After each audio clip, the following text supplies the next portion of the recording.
মুসলিম জাতি অটুট রতন, শোনেন মুমিন ভাই,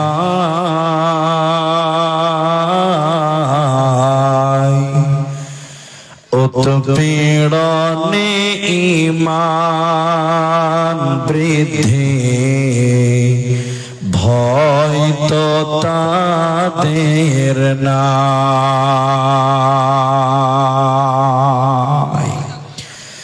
মুসলিম জাতি অটুট রতন,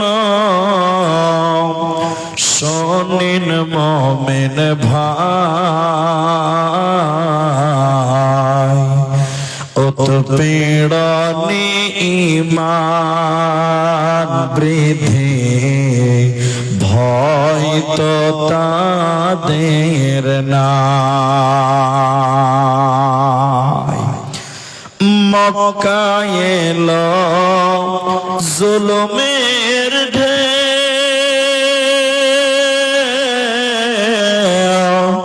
আত্মীয় স্বজন চিনল না কেউ, অবশেষে নবী আমার, অবশেষে নবী আমার আসলেন মদিনায়, উৎপীড়নে ঈমান বৃদ্ধি, ভয় তো তাদের নাই। মুসলিম জাতি অটুট রতন, শোনেন মুমিন ভাই, উৎপীড়নে ঈমান বৃদ্ধি, ভয় তো তাদের নাই। আম্মার ইয়াসির সুমাইয়ার কথা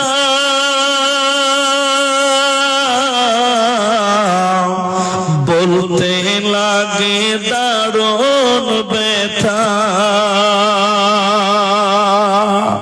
আম্মার ইয়াসির সুমাইয়ার কথা বলতে লাগে দারুণ ব্যথা। ঈমানের প্রেমে পাগল হয়ে আসলেন মদিনায়,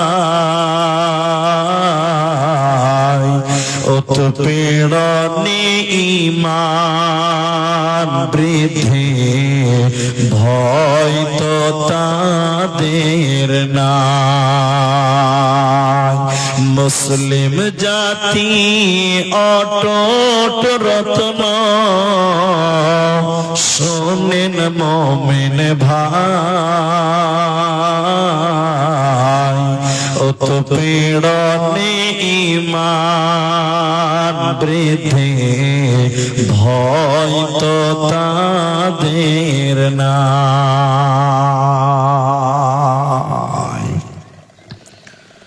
উপস্থিত চলমান সভার যোগ্যতম সভাপতি, স্টেজে ওলামায়ে কিরাম, অতিথিবৃন্দ, আমার সামনে বসে থাকা দিনদার ইমানদার মুমিন ভাই সকল, দোয়ার কান্টারি মুরব্বী, সমাজ স্নেহের কচি কাঁচা, পর্দার অন্তরালে বসে থাকা মুমিনা সলেহা মা ও বোনেরা, প্রাণ প্রিয় বাহাডল ইটাহার উত্তর দিনাজপুরবাসী, সর্বাগ্রে সে মহান মনিবের দরবারে শুকরিয়া আদায় করি যে আল্লাহ তাবারক ওয়া তাআলা আমাদেরকে এক কবরস্থান কেন্দ্রিক আয়োজিত মাহফিলে বসিয়ে কোরআন এবং হাদিসের আলোচনা করা, আপনাদের শ্রবণ করা, যিনি তৌফিক ইনায়াত করেছেন সেই মহান মনিবের দরবারে শুকরিয়া আদায় করি। আমরা পুরুষ মানুষ সকলেই একবার বলি আলহামদুলিল্লাহ। দরুদ ও সালাম বর্ষিত হোক সরকারে কায়নাত তাজদারে মাদানী নবী কুল শিরোমণি ইমামুল আম্বিয়া নবী মক্কি নবী মাদানী নবী আহমদ নবী মুহাম্মদুর রাসূলুল্লাহ সাল্লাল্লাহু আলাইহি ওয়াসাল্লাম। আল্লাহুম্মা আমিন। আল্লাহুম্মা সাল্লি আলাইহি আল্লাহুম্মা বারিক আলাইহি। মুহতারাম ভাইও আজিজ ও বুজুর্গ দোস্ত, কোরআনুল কারীমের দুই জায়গা থেকে কিছু আয়াত এবং হাদিসে নববী থেকে একটি মাত্র হাদিসের টুকরো পাঠ করেছি।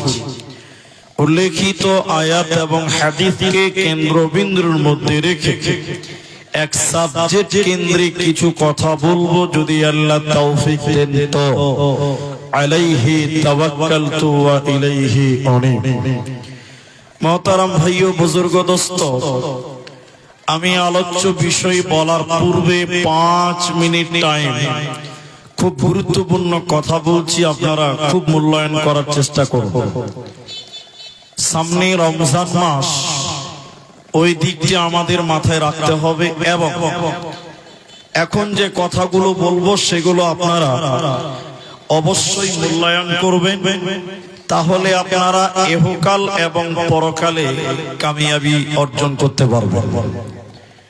প্রথম কথা হলো, আমি আপনাদের কিছু জিজ্ঞাসা করলে আপনারা মুখ খুলে উত্তর দেবেন। সবাই বলুন ইনশাআল্লাহ। ইনশাআল্লাহ বলুন।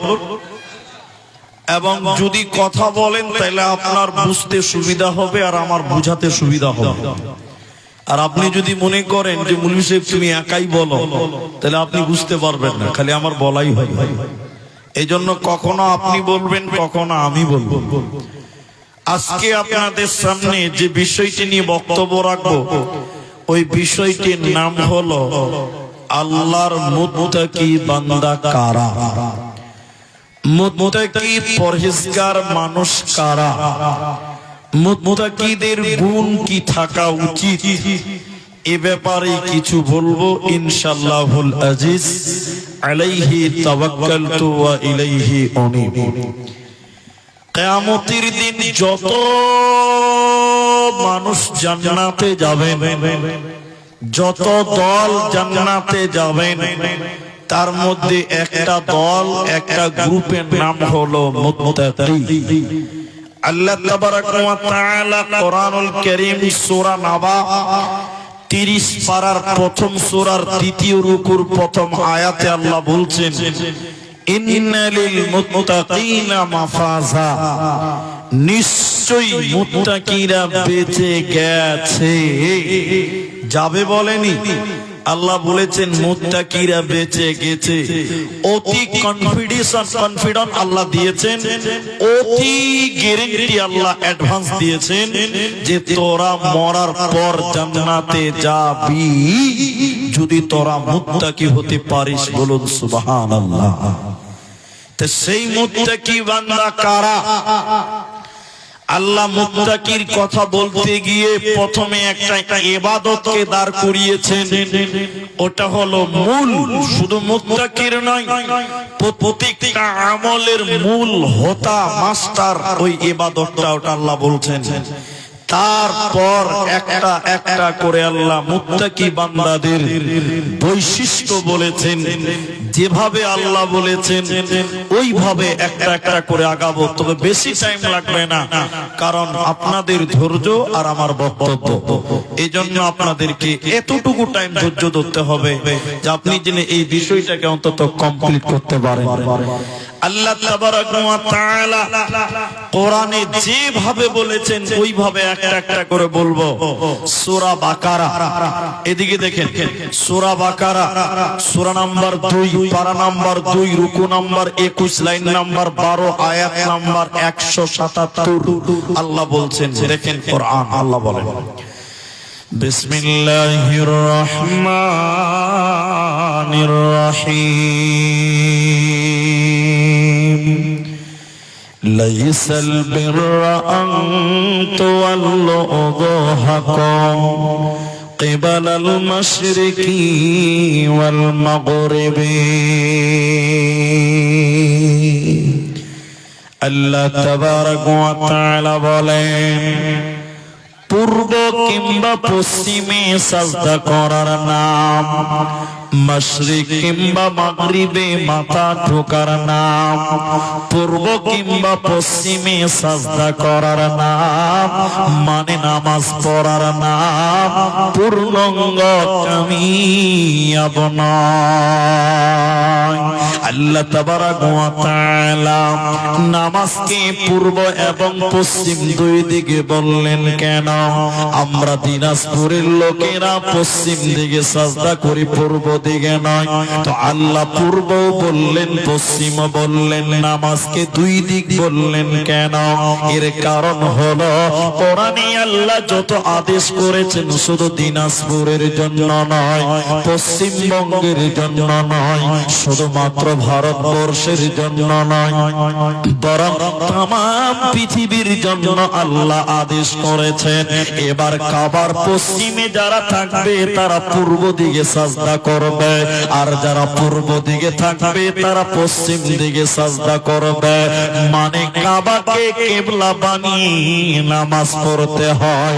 এই জন্য বাইতুল্লাহতে মক্কাতে মানুষেরা গোল করে নামাজ পড়ে।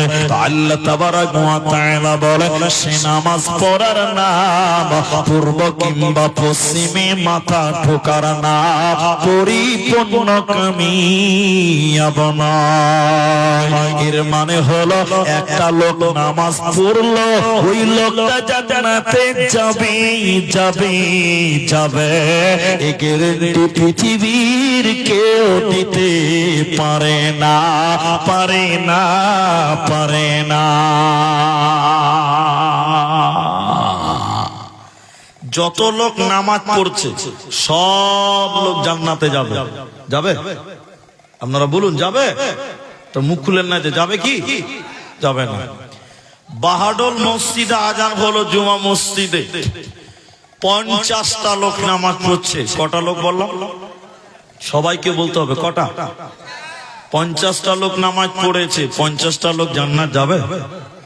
হ্যাঁ, যাবে না, যাবে না। ঠিক বলেছে। কেন বলুন তো? এই গ্রামে অনেক জামাই এসছে শ্বশুর বাড়িতে জলসা শোনার জন্য। আপনারা কে কথা বলছে? পেছনে কথা বলেন না, আমার দিকে দেখেন, একদম অন্য দিকে তাকাবেন না। ওইদিকে তাকানোই হারাম, আমার দিকে তাকাতে হবে, একদম হারাম বলেছি। এদিকে দেখেন। তো এই গ্রামে অনেক জামাই এসছে শ্বশুর গ্রামে জলসা শোনার জন্য। আসেছে কি আসেনি? এখন শ্বশুর গ্রামে এসছে, আজানের টাইম হয়ে গেছে। এখন জামাই দেখছে যদি নামাজটা না পড়ি তাহলে শ্বশুরের মান সম্মান থাকবে না। শ্বশুরকে দেখাবার জন্য অনেক জামাই মসজিদে নামাজ পড়তে যায়। কি বলছেন? যাই না? এরা বলে না যায়। এই জামাইয়ের নামাজ আল্লাহ কবুল করবে? করবে না। অনেক বিহাই এসছে, বিহাই গ্রামে জালসা। বাহাডোল বিহাই বাড়ি, তো বিহাই গায়ে জালসা জলসাতে এসেছে। এ হারামখোর বিহাই কোনোদিন নামাজ পড়ে না। আজ বিহাই বাড়ি জালসা, নামাজ পড়তে বিহাই ঢুকলো, আর আমি যদি নামাজটা না পড়ি বিহাইয়ের মান সম্মান থাকবে? বিহাইকে দেখাবার জন্য মসজিদে কিছু লোক নামাজ পড়তে যায়। আচ্ছা বলুন, এই নামাজ আল্লাহর কাছে কবুল হবে? এরা বলে, সবাই বলুন হবে। তাহলে যত লোক নামাজ পড়লো সব নামাজ আল্লাহর কাছে কবুল হবে না। যেমন কিছু কিছু নামাজ আল্লাহর কাছে টোটালি যাবে না, টোটালি যাবে না। যেমন আপনাকে বলি, এই যে গরম আসছে, আর 8 দিন পর তারাবি হবে আল্লাহ যদি চাইতে। তো বহুত আগের কথা বলছি এটা, তখন আমি ছাত্র। কার মতন বয়স হবে? এই 16 বছর বয়স আমার, মানে আজ থেকে 15 বছর আগের কথা বলছি। তো নতুন নতুন তালবে ইলম আমরা কোরআন টোরান পড়তে শিখেছি, কিছু মুখস্থ আছে। তো তারাবি পড়তে হবে, তারাবি পড়াবো। নতুন ইমাম আমি এসে গ্রামের ভিতরে মসজিদ পাড়াতে, ছোট্ট মসজিদ, গরমের সময় রোজা, এখন তো আস্তে আস্তে ঠান্ডা চলে এলো। তারাবি পড়তে লেগেছে। দেখেন নামাজের ডিজাইনটা খালি দেখেন, তারাবি আগে কত স্পিডে হয়? আপনার দিকে স্পিডে হয় না আস্তে আস্তে হয়? আস্তে আস্তে হয়, আলহামদুলিল্লাহ। তো তারাবি চলছে, খুব গরম। আমি নামাজ পড়াচ্ছি, পেছনে সব নামাজ পড়ছে। তারাবিতে রুকু থেকে দাঁড়াচ্ছি, সামি আল্লাহু লিমান হামিদা। কারেন্ট চলে গেছে, তখন পেছনে একটা লোক বলছে, যার শালা কারেন্টটা চলে গেল। নামাজ পড়তে পড়তে বলছে, যার শালা কারেন্টটা চলে গেল। আচ্ছা বলুন, এই নামাজ আল্লাহর কাছে যাবে? এতটি লোক মুখ খুলে না যাবে? তাহলে সব নামাজ আল্লাহর কাছে কবুল হবে না। আপনাদের দিকের মেয়েরা মসজিদে তারাবি পড়তে যায়? একটু বলুন, যায়? কে বলছে যায়, কে বলছে যায় না? মানে এখানেও তৃণমূল বিজেপি আছে, বুঝতে পারা যাচ্ছে। তো শোনেন, আমাদের মেয়েরা যায়, আপনাদের দিকেও যায় মনে হয়, যায়। তো আমার স্ত্রীকে নিয়ে আমি তারাবি পড়তে গেছি। আমার বাড়ির সামনেই দুটো মসজিদ আছে, অক্তে মসজিদ, একটা জুমা একটা অক্তে। ভালো করে শুনেন কথাটা। তো এশারের নামাজ চালু হয়ে গেছে, এরপর তারাবি হবে। তা আমার স্ত্রীকে নিয়ে মসজিদে গেলাম, ও গেল মেয়েদের দিকে, আমি গেলাম সুজা ছেলেদের দিকে। তো আমার স্ত্রী গল্পটা আমাকে শোনাচ্ছিল আর কি। আচ্ছা এদিকে দেখেন, এদিকে। তো মসজিদে গিয়ে দেখলো আমার স্ত্রী যে সবাই নামাজ দাঁড়িয়ে গেছে, কাতার সোজা হয়ে দাঁড়িয়ে গেছে, ইমাম সূরা ফাতিহা পড়ছে। তা আমার স্ত্রী যে আগে পায়ে পা লাগাবে, কি বলছে লাগাবে না? তো আগে সবাই নামাজ পড়ছে মেয়েরা, আমার স্ত্রী যেরকম পায়ে পা লাগাচ্ছে, তো পাঞ্জরে যে মেয়েটা নামাজ পড়ছে ও পা লাগাবে না, পা টেনে নিয়েছে। তো আমার স্ত্রী বক্তার বউ, ওর কি পাওয়ার কম আছে? ও তখন গরম করে দেখেছে, পা লাগা। ফের পা লাগিয়েছে, মেয়েটা ফের পা টেনে নিয়েছে, পা লাগাবে না। কবার হলো? তো আমার স্ত্রী, সবাই নামাজ পড়ছে, আমার স্ত্রী নামাজে দাঁড়ায় না, এখন পা লাগাচ্ছে, এরপর নামাজ পড়বে। আবার পা লাগিয়েছে, কবার হলো? মেয়েটা আবার পা টেনে নিয়েছে। তখন আমার স্ত্রী বলছে, নামাজে পায়ে পা লাগাও। তো মেয়েটার কোন নিয়ত বেঁধে বলছে, আমি নামাজে পায়ে পা লাগাই না, মুনে সূরা ফাতিহা পড়ছে। এখানে নিয়ত বেঁধে বলছে, আমি নামাজে পায়ে পা। নামাজ হবে? এরা বলে নামাজ হবে? তাহলে সব নামাজ আল্লাহর কাছে কবুল হবে না। কোরআন সূরা মাউন খুলেন, আম্মা পারাতে আছে। বিসমিল্লাহির রহমানির রহিম। সব নামাজ আল্লাহর কাছে কবুল হবে না, তার কারণ হলো ওয়াইল নামে একটা জাহান্নাম আছে। ওই জাহান্নামে চোর যাবে না, লম্পট যাবে না, মাতাল যাবে না, জেনাকারী যাবে না। ওয়াইল নামে জাহান্নাম যাবে কে? শুধুমাত্র নামাজ পড়নে ওয়ালারা। তাহলে যারা নামাজ পড়বে, ওই নামাজীদের ভিতরে কিছু নামাজীকে আল্লাহ ওয়াইল নামক জাহান্নাম দেবে। তাহলে সব নামাজ আল্লাহর কাছে কবুল হবে না। তাই আল্লাহ তাবারাক ওয়া তাআলা বলেন, শোনো, পূর্ব কিংবা পশ্চিমে সাজদা করার না, মাশরিক কিংবা মাগরিবে সাজদা করার না, মানে নামাজ পড়ার নাম পূর্ণাঙ্গ কামিয়াব নয়। তার মানে হলো সব নামাজ আল্লাহর জান্নাতে যাবে না, সব নামাজ আল্লাহ কবুল করবে না। এই জন্য নামাজ পড়লেই মুত্তাকি হওয়া যাবে না, যাবে না।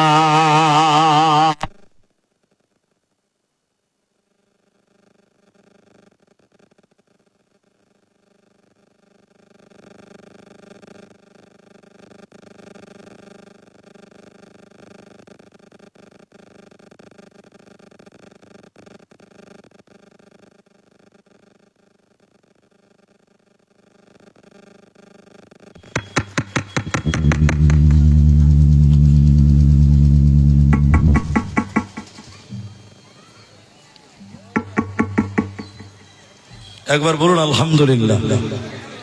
এখন আপনাদেরকে দ্বিতীয় কথা জিজ্ঞাসা করছি, তাহলে নামাজের গুরুত্ব কম না বেশি? হ্যাঁ, সবটি লোক বলেন নামাজের গুরুত্ব কম না বেশি? অনেক বেশি। বললাম না, সব ইবাদতের মাস্টারের নাম হলো নামাজ। মুত্তাকি হতে গেলেও তোমাকে নামাজ পড়তে হবে, এটা মূল। আল্লাহ একটা একটা করে মুত্তাকির কথা বলছে, কিন্তু আপনারা পুরুষ মানুষ মুখ খুলে বলেন নামাজের গুরুত্ব কম না বেশি? ভাই বেশি। দেখেন হাদিস শোনায় আপনাকে, নবীজি বৃহস্পতিবারের দিন তার জ্বর আরম্ভ হলো। বৃহস্পতিবার জ্বর হালাতেই গেল, শুক্রবার শুরু হলো, তিনার জ্বর যেন কমে না, আরো বাড়ছে। শুক্রবার গেল, শনিবার গেল, রবিবার আরম্ভ হলো।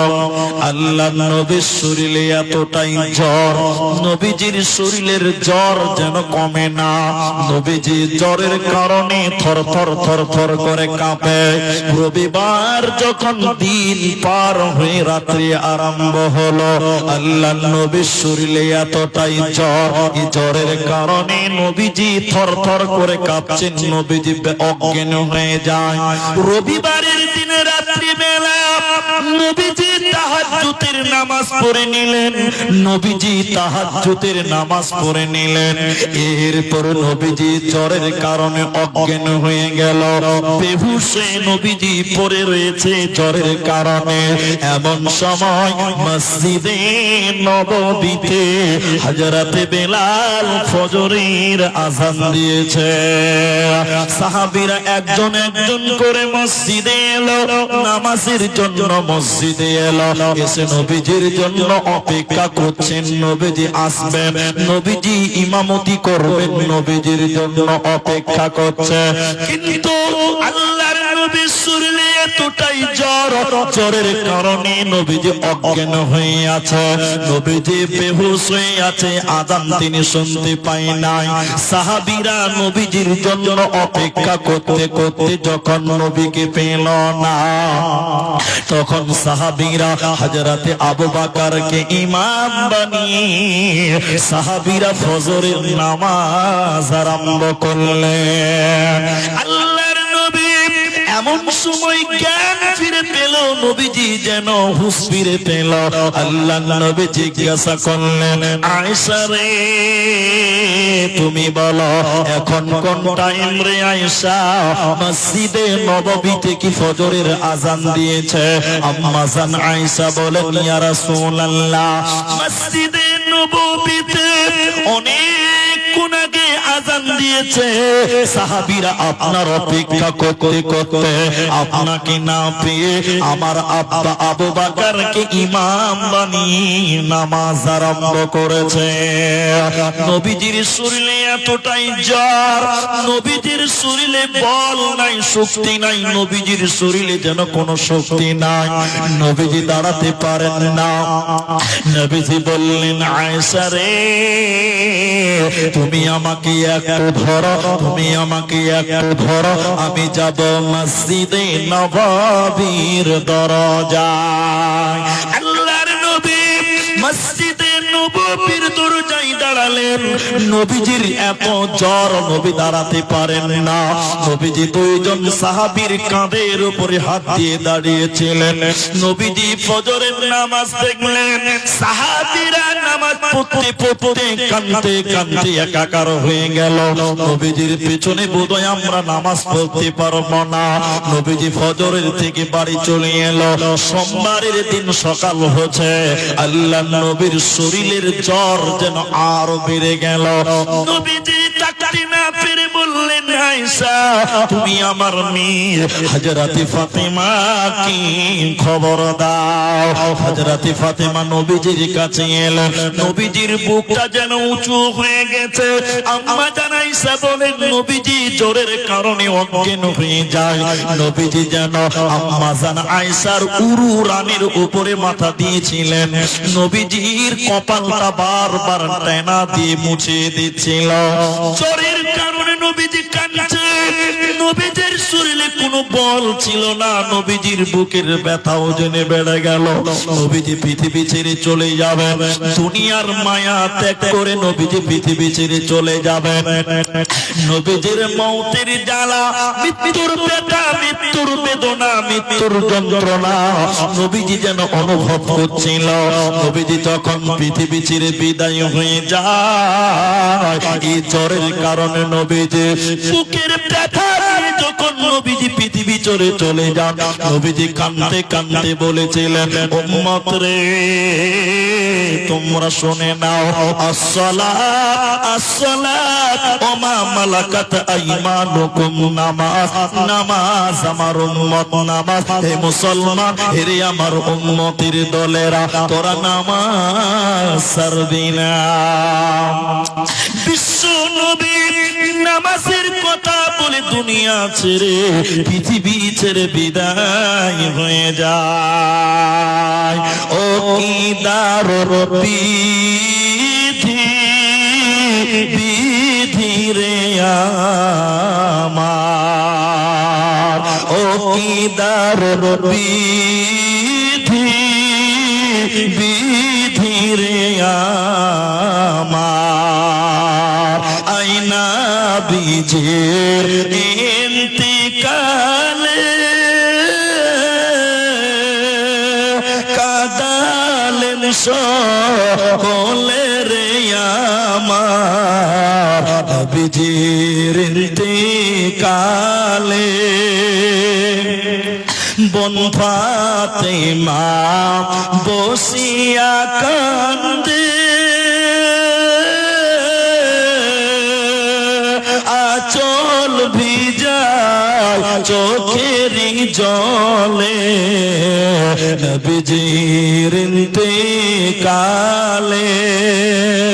ও কি দারুণ বিধি বিধি রে আমার।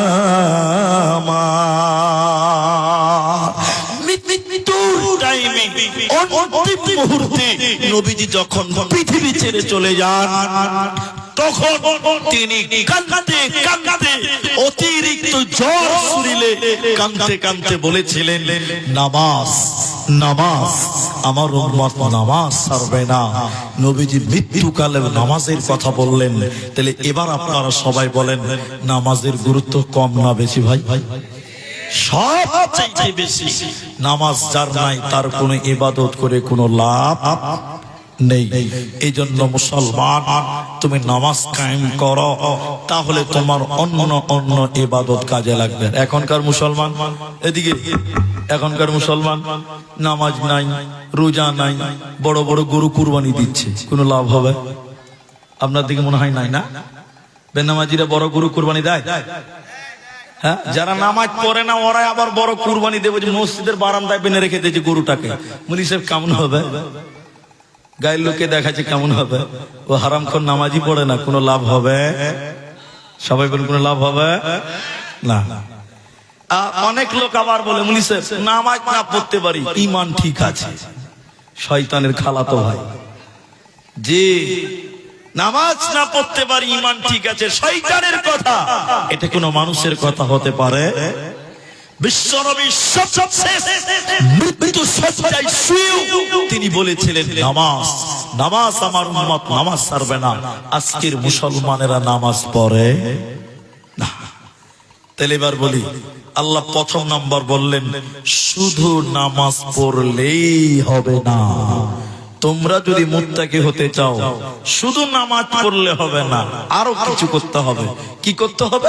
আল্লাহ একটা একটা করে বলেন, ওয়ালাকিন্নাল বিররা মান আমানা বিল্লাহ ওয়াল ইয়াউমিল আখির ওয়াল মালাইকা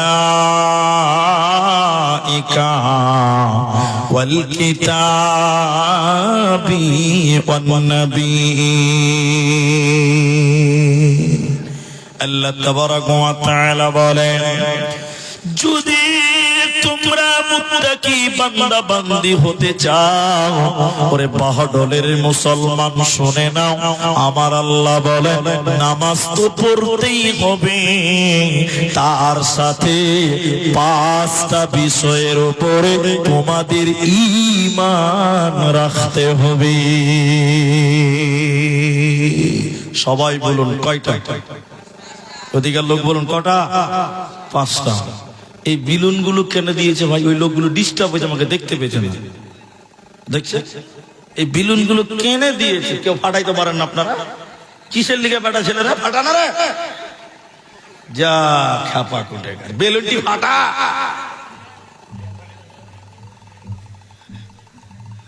এই বিয়ে তো করেনি বরযাত্রী কোন দিন যায়নি মনে হয়, বাসে কি চাল লাগবে। তাহলে কটা বিষয়ের ইমান রাখতে হবে বললাম? সবাই বলুন ভাই। আমাদের বাংলাদেশের বক্তব্য দেখছেন, আমরা বলি অর্ধেক, বক্তার শ্রোতারা বলে অর্ধেক। আপনি বলবেন আমি বলবো, তাহলে কাউকে ঘুম লাগবে না? লাগবে? একবার তাকবীর দেন, নারায়ে তাকবীর। তাহলে পাঁচটা বিষয়ের ঈমান। এক, আল্লাহ বলেন মান আমানা বিল্লাহ, আল্লাহর উপরে ঈমান। তো ঈমানের কথা যখন নিল, একটা কথা মাঝখানে বলি, খুব ভালো লাগবে শোনেন। এই গ্রামের একটা ছেলে মাধ্যমিক পরীক্ষায় গোটা পশ্চিমবঙ্গে ফার্স্ট।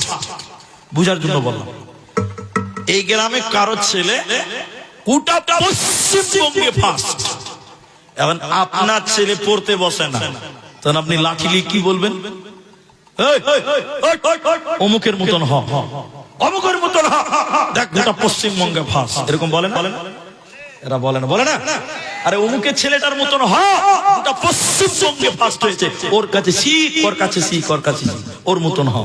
আল্লাহ বলছেন তোরা আমার প্রতি ঈমান আন। তো ঈমান আনবো কার মতন? ওটাও আল্লাহ বলেছেন, বলুন সুবহানাল্লাহ। মক্কাতে একজন দুজন করে যখন ঈমান আনছেন, বেশ কিছুদিন পর ওই মক্কার জমিনে দুইজন একসঙ্গে ঈমান এনেছিল। একজন নারী, একজন পুরুষ, একজন স্বামী, একজন স্ত্রী, একজন চাকর, একজন চাকরানী। এরা দুইজন প্রকাশ্যে ঈমান এনেছিলেন। এরা আল্লাহকে আল্লাহ বলে মেনে নিয়েছিলেন।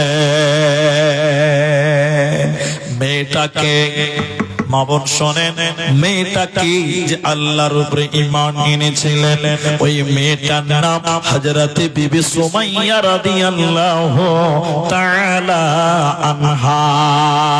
আর পুরুষটার নাম কি? পুরুষটার নাম হযরতে ইয়াসির রাদিয়াল্লাহু তাআলা আনহু।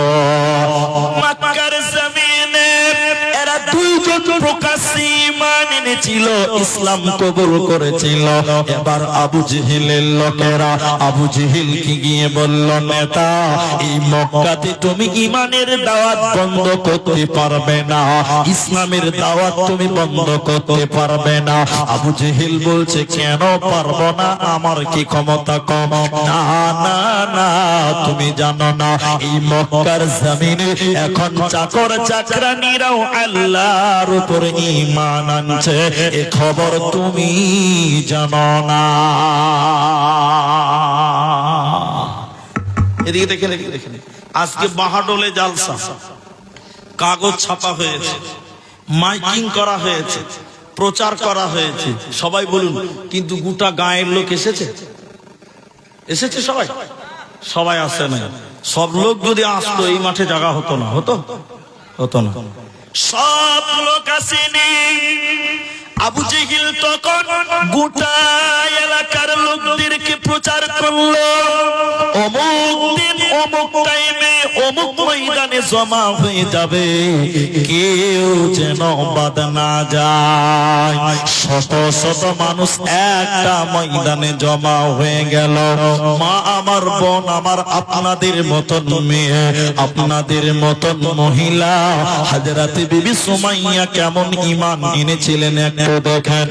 শত শত মানুষকে আবু জাহাল এক জায়গায় জমা করার পর হযরতে বিবি সুমাইয়া মহিলা সাহাবী, ওই মেয়েটাকেও শত শত মানুষের ভিড়ে ডাকা হলো।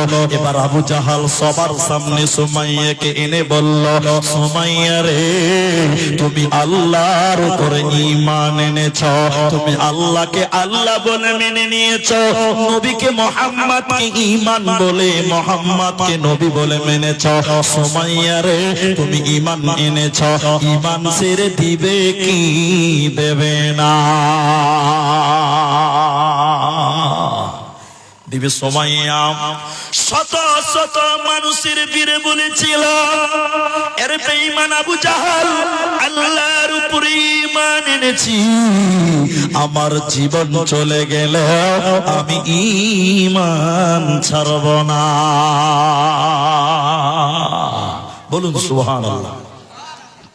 এবার বেঈমান আবু জাহাল মা বোন শুনেলেন, সুমাইয়াকে শত শত মানুষের বীরে বলেছিল, আরে সুমাইয়া তুমি যদি ঈমান ছেড়ে না দাও, ইসলাম ছেড়ে যদি না দাও, এই মানুষের ধীরে তোমাকে উলঙ্গ করে দিব, ল্যাংটা করে দিব, বিবস্ত্র করে দিব, বলো ঈমান ছেড়ে দিবে কি দেবে না? বিবি সুমাইয়া লজ্জিত হয়ে মাথা নিচু করে কাঁদছে।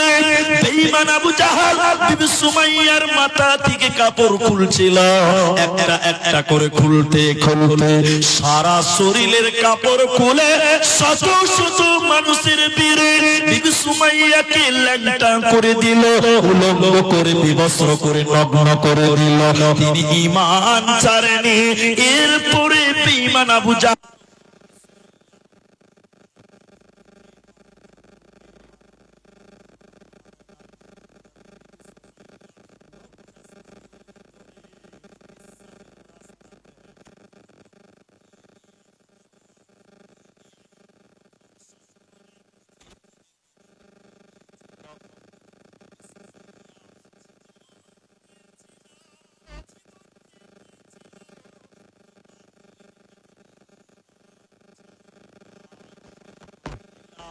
আল্লাহর উপরে ঈমান এনে জীবন দিয়ে দিয়েছে, কিন্তু ঈমান ছাড়ে না।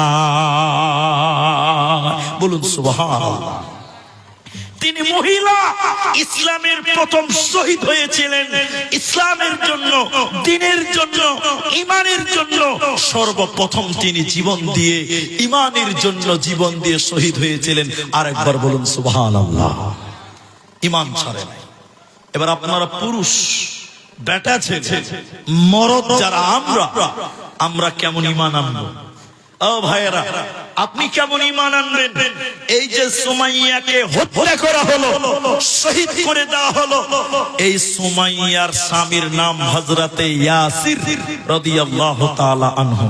দেখেন দেখেন দেখেন, বাঁধা আছে, ইয়াসিরকে বেঁধে রেখেছে, হাত পা বেঁধে রেখেছে। এবার বেঈমান আবু জাহাল শত শত মানুষের বীরে আবু জাহাল আবার বলছে, আরে ইয়াসির, তোর বিবি তো দুনিয়া ছেড়ে চলে গেল, জীবন দিল, তুই কি জীবন দিবি না ঈমান ছাড়বি? জীবন দিবে না ঈমান ছাড়বে? বলো কি করবে বলো।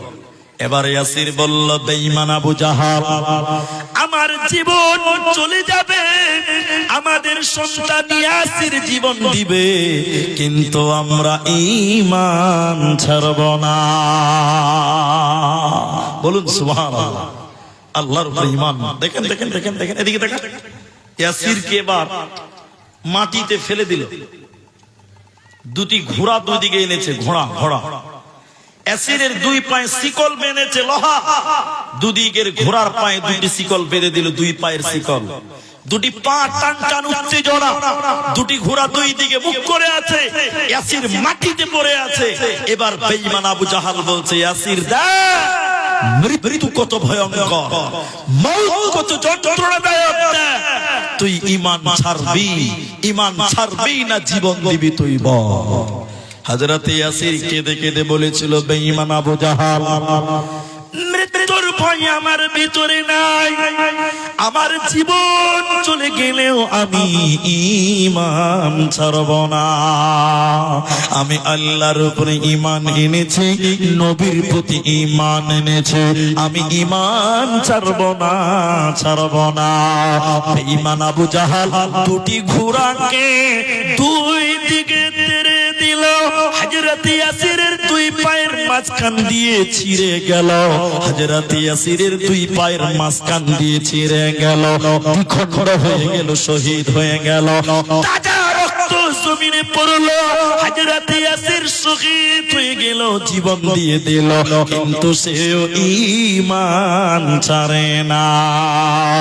দেখো কেমন ঈমান এনেছে আমার নবীর সাহাবারা, সেই যুগের সাহাবারা।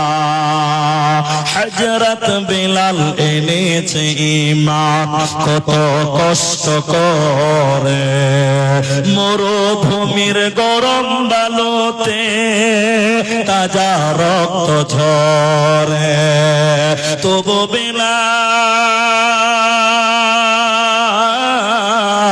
তবু বেলাল ছাড়েনি ঈমান, পড়ে লা ইলাহা ইল্লাল্লাহ।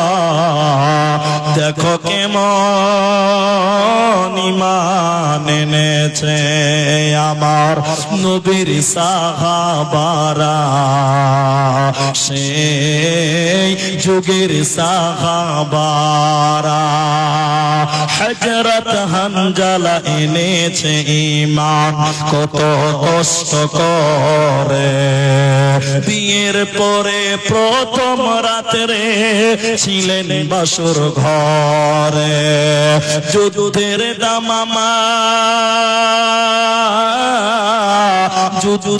দামামা উঠলো বেজে, হলো না গোসল করা। দেখো কেমন ঈমান এনেছে আমার নবীর সাহাবারা, সেই যুগের সাহাবারা, নবীর সাহাবারা, সেই যুগের সাহাবারা। তো আল্লাহ বলেন এই সাহাবীদের মতো তোমাদের আল্লাহর উপরে ঈমান রাখতে হবে। খায়রিহি ওয়া শাররিহি মিনাল্লাহি তাআলা। একবার বলুন আমার সঙ্গে, ভালো মন্দ যা কিছু হচ্ছে করাচ্ছেন কে? বলুন সবাই, এটা বিশ্বাস করতে হবে। এক বছর বন্যা হয়েছে, ধান সব ডুবে গেছে, এটা আল্লাহর ইচ্ছা। সবাই বলুন কার ইচ্ছা? আল্লাহর ইচ্ছা। আমি যখন মাদ্রাসায় পড়ি, আমি মাদ্রাসার নামটা নাই বলি, মাদ্রাসার ছাদে ছিলাম, তিনতলা মাদ্রাসা, তিনতলার ছাদের উপরে ছিলাম। এই বর্ষার দিন আর কি, ওই জয়া ধান কেটেছে, জয়া ধান বুঝেন তো আপনারা? জয়া ধান কেটেছে, ওই তিনতলা ছাদের উপরে শুকাচ্ছে আর কি। রোদ তো নাই, বৃষ্টি হচ্ছে যখন তখন, বর্ষা কত বৃষ্টি হয়, জয়া ধান যখন কাটে তখন বৃষ্টি হয় না, বর্ষার দিন। এবার আমরা কয়েকজন ছিলাম ছাদের উপরে, কথাটা খুব গুরুত্ব দিয়ে শুনেন তাহলে বুঝতে পারবেন। তো বেচারা তিরপাল দিয়েছে ছাদের উপরে, ধানটি দিয়ে খালি নিচে এসেছে, আর ছেলেগুলো উপরে আছে, আর বাড়িয়ে উপরে আছে। হঠাৎ করে আবার ধারম ধুম করে বৃষ্টি চালু হয়ে গেছে। তো মেয়ে লোকটা বলছে, মরার আল্লাহ দেখতে পাই না ধান মেলেছে? বলছে মরা আল্লাহকে গালি দিচ্ছে, কিন্তু বৃষ্টি দিচ্ছেন আপনার লস। কিন্তু পৃথিবীতে এমনও কেউ আছে যার বৃষ্টির প্রয়োজন আছে। কি বলছেন নাই? আপনারা কি বলবেন নাই? আচ্ছা, সরিষা পাকছে, আলু তুলবে, এখন বৃষ্টি হইলে লস। কি বলছেন লস না? এরা বলে না লস না? কিন্তু এমনও চাষি আছে যারা ধান লাগাচ্ছে, ওদের এখন বৃষ্টির বড় প্রয়োজন। কি বলছেন প্রয়োজন না? তাহলে কারো লাভ কারো লস। পৃথিবীতে যা কিছু হচ্ছে, খায়রিহি ওয়া শাররিহি, ভালো মন্দ যা কিছু হচ্ছে করাচ্ছেন কে? তাহলে এর উপরে অসন্তুষ্টি হওয়ার আমাদের কোনো দরকার না। আল্লাহ যা করে কি করে? ভালোর জন্যই করে, এটা মেনে নিতে হবে। যা কিছু হচ্ছে সৃষ্টিকর্তা ভালো মনে করেই করছেন। আপনার হয়তো কষ্ট হচ্ছে, কিন্তু হয়তো আপনার বদলে 10টা লোকের উপকার আল্লাহ করে। আল্লাহ যা করেন ভালো করেন, এই ভালো করনে ওয়ালা আল্লাহ, এটাকে মেনে নিতে হবে। মানবো বলুন ইনশাআল্লাহ। তো এটা কথা আরেকটা বলি, এটা মৌলভী সাহেব খুতবা দিচ্ছেন জুমার দিন, বলে আল্লাহ যেটা চাইবে সেটা হবে। বলি স্যার, আল্লাহ যেটা চাইবে ওটা হবে। আল্লাহ যেটা চাইবে না ওটা হবে। আপনার বলুন না, এবার হবে না। মুলি সাহেব খুতবা দিয়ে বাড়ি আসছে, মাদ্রাসায় আসছে, একটা লোক মুলি সাহেবকে বলছে, মুলি সাহেব দাঁড়াও। মুলি সাহেব দাঁড়িয়ে গেছে, বলছে আল্লাহ যা চাইবে তা হবে, আল্লাহ যা চাইবে না তা হবে না। ঠিক আছে, তা মুলি সাহেব বলছে ঠিক আছে। কইছে আমি নামাজ পড়বো না, আল্লাহ চাই না আমি নামাজ পড়বো না। দেখেন কি ঝামেলা লাগে। বলছে আল্লাহ যা চাইবে তা হবে, তাহলে আমি নামাজ পড়ি না, আল্লাহ পড়াই না। তো যুক্তি ঠিক আছে না? এরা কথা লজিক ঠিক নেই। মুলি সাহেব মুলবিদেরকে পারবে? মুলি সাহেব বলছে তাই নাকি? বলে হ্যাঁ। মুলি সাহেব ঠান্ডার দিন, মুলি সাহেব বলছে তুমি ওখানে দাঁড়াও, একদম হিলবে না। দু তিনটা লোক ছিল, ওর গলা থেকে মাফলারটা খোলো। তখন ওই লোকটা বলছে মাফলার খুলবি না। তখন মুলি সাহেব বলছে তুই চুপ করে দাঁড়া, তুই লোক করে দাঁড়িয়ে থাক, আল্লাহ যদি মাফলার রুখে তো রুখবে, তুই রুখতে পারবি না। তখন গাল চুলকেছে, এরকম গাল চুলকেছে। আরে তুই মাফলারটা আটকাতে পারবি না, তুই লোক করে দাঁড়িয়ে থাক, আল্লাহ যদি আটকায় তো আটকাবে, না তো আটকাতে পারবে না। যাও মাফলার খোলো, লুঙ্গি শুদ্ধ খুলে দাও। বলুন এগুলো পাগলাম, ওগুলো কি বলুন তো? বদমাশ। আল্লাহর সঙ্গে পাঙ্গা লিও না, আল্লাহর সঙ্গে পাঙ্গা নিও না। এটা বুঝাতে গেলে অনেকক্ষণ লাগবে। মানুষকে বিবেক দিয়েছে, মানুষকে কি দিয়েছে বললাম? ভালো মন্দ বুঝার ক্ষমতা দিয়েছে। যে ভালো মন্দ বুঝতে পারে না, কিয়ামতের দিন ওর কোনো বিচার হবে। রফিয়াল কালাম আন সালাসিন, তিন জনের জন্য আল্লাহ কলম তুলে নিয়েছে, তার মধ্যে একজন হলো হিতাহিত জ্ঞান নাই, পাগল, ওর কোনো বিচার নাই, ওর কোনো হিসাব নাই। তাহলে আল্লাহ ভালো মন্দ বুঝার ক্ষমতা আপনাকে দিয়েছে। আপনার সামনে দুটি রাস্তা দিয়েছে, একটা ভালো একটা মন্দ। আল্লাহ বলছে তোকে ব্রেন দিয়েছি, দুটা রাস্তা দিয়েছে, একটা ভালো একটা মন্দ। তোর যেটা ভালো মনে হচ্ছে ওইটা তুই গ্রহণ কর। এখন আপনি নিজে বদমাশি করে মদ খাবেন, দোষ দিবেন আল্লাহ? নিজে মদ খাবেন আর দোষ দিবেন আল্লাহ, যে আল্লাহ মদ খিলাইলো। আল্লাহ বলছে তোর তো ব্রেন আছে, তোকে ব্রেন দিয়েছি, তুই বিবেক দেখাবি না। তোর যদি বিবেক না থাকতো তাহলে তোর বিচার নাই, কিন্তু তোকে বিবেক দিয়েছি। তুমি নিজের বিবেক কাজে না লাগিয়ে বলছো যে আল্লাহ নামাজ পড়াই না, আমি নামাজ পড়লাম না। কত বদমাইশ খালি দেখে। তাহলে আমরা বিশ্বাস করব আল্লাহ একজন। সবাই বলুন আল্লাহকে একজন। বলুন আল্লাহ কয়জন? একজন।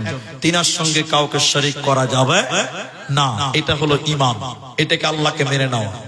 দ্বিতীয় নম্বর আল্লাহ বলেন যদি তোমরা মুত্তাকি হতে চাও, আল্লাহ তাবারাক ওয়া তাআলা দুই নম্বর বলেন ওয়াল ইয়াউমিল আখিরে, পরকালের উপরে, আখিরাতের উপরে ঈমান। কোরআনটা তিন ভাগ করবেন, দুই ভাগ শুধু পরকাল, দুই ভাগ শুধু আখিরাত। কারণ আখিরাতের কথা কোরআনে বারবার আল্লাহ আলোচনা করেছে।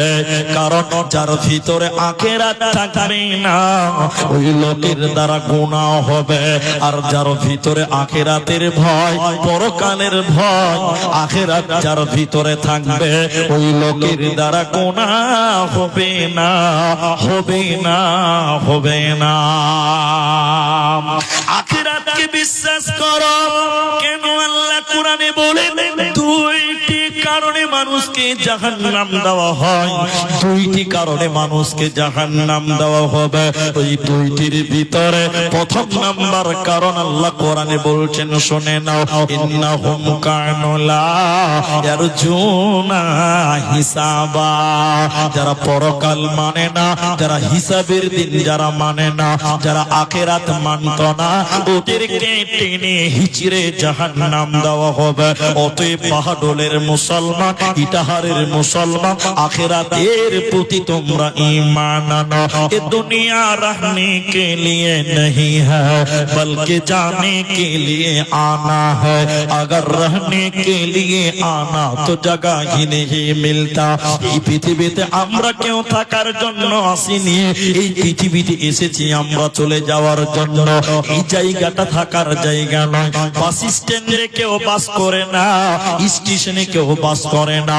বাস স্ট্যান্ডে এসেছে মানে কোথাও যাবে বা এলো, স্টেশনে এসেছে মানে কোথাও যাবে বা এলো। এই দুনিয়া একটা বাস স্ট্যান্ডের মতন, এই পৃথিবীতে আমরা কেউ থাকার জন্য নয়। এই দুনিয়াতে তোমার দাদু এসেছিল, ওই তোমার দাদু। এই দুনিয়াতে তোমার বাপ এসেছিল, ওই তোমার বাবা। এই দুনিয়াতে আজকে তুমি আছো, কালকে তুমি থাকবে না।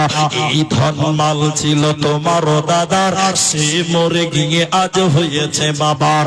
এই ধন মাল ছিল তোমার দাদার, সে মরে গিয়ে আজ হয়েছে বাবার। বাপের মালেতে তুমি ওয়ারিস হইলে, কাল ছেলে ওয়ারিস হবে তুমি মরে গেলে। ধন ধন করিও না ধন অপরজন, মরিলে তোমার সাথে দেবে না তো ধন। ওতে পৃথিবী থাকার জায়গা নয়। আল্লাহ তাবারাক ওয়া তাআলা বলে, ইন্না ইলাইনা ইয়াবাহু সুম্মা ইন্না আলাইনা হিসাবাহু। আল্লাহ বলেন, তোদেরকে আমার কাছে আসতেই হবে, হিসাব তোদের দিতেই হবে, পালাবার উপায় রবে না। এখনই বলতে হবে, জালসা থামিয়ে তাহলে আদায় শুরু করে দিতে হবে। জালসা কুচি বোঝা আদায়ের নামটি বলেন, তাহলে এটি নাম লাস্টে বলা যাবে না।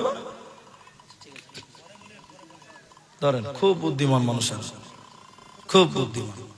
শোনেন, আপনারা বসেন 12টা অব্দি বসেন, 12টা বাজতে চলেছে, 12টা অব্দি বসেন, তারপর আদায় করবেন। আপনারা বসেন, আল্লাহর রাস্তায় বসেন। এটা বক্তব্য চলছে, মাঝখানে কাগজ ধরে দিতে হয় না এইভাবে, এটি বলে দেন। তো শোনেন, এইটা একটা কবরস্থানের জালসা, আপনারা সবাই জেনে এসেছেন। আর বক্তাকে কোনদিন বলতে হয় না যে আদায় করো, বক্তাও হাল ধরেই এসেছে। জি ভাই, নাম আমার নবাব, ভিক্ষা করাই স্বভাব, সবই ওগুলি চলছে। সব মসজিদ, মাদ্রাসা, কবরস্থান আর ঈদগাহ, না অন্য কিছু আছে আবার? ইল্লা মাশাআল্লাহ একটা একটা দুই একটা আছে তাবলিগি জালসা, নয়তো সবই আদায় করা। আমরা তো জানি আদায় করতে হবে। আপনারা কি বিরক্ত হয়েছেন নাকি গো? কষ্ট হবে না তো? একটু বসেন, এখানে কিছু নাম আছে যারা এখানে আসেনি, দান দিয়েছে, টাকা লেখা আছে। এগুলোর নাম যদি মাইকে না বলি তাও আল্লাহ জানতে পারবে না। কি বলছেন? একটা মেয়ে মাঝখানে কথার মানে এলো, তাই বলছি, রাগ করিয়েন না। এটা রমজান মাস না, এটা ঠান্ডার দিনে জালসা ছিল অনেক দিন আগে। তখন আমার দাঁড়িয়ে এতখানি এতখানি, কেউ আমাকে বক্তা মনেই করে না, এখনো বক্তা মনে করে না নাকি, বাচ্চা ছেলে মনে করে নাকি। তো রাত 12টা 1টা বাজে আমাকে বলছে চলো চলো, অনেকে উস্তাজি বলতো তখন, ছাত্রকাল থেকে জালসা করি তো, উস্তাজি চলো, টাইম হয়ে গেছে।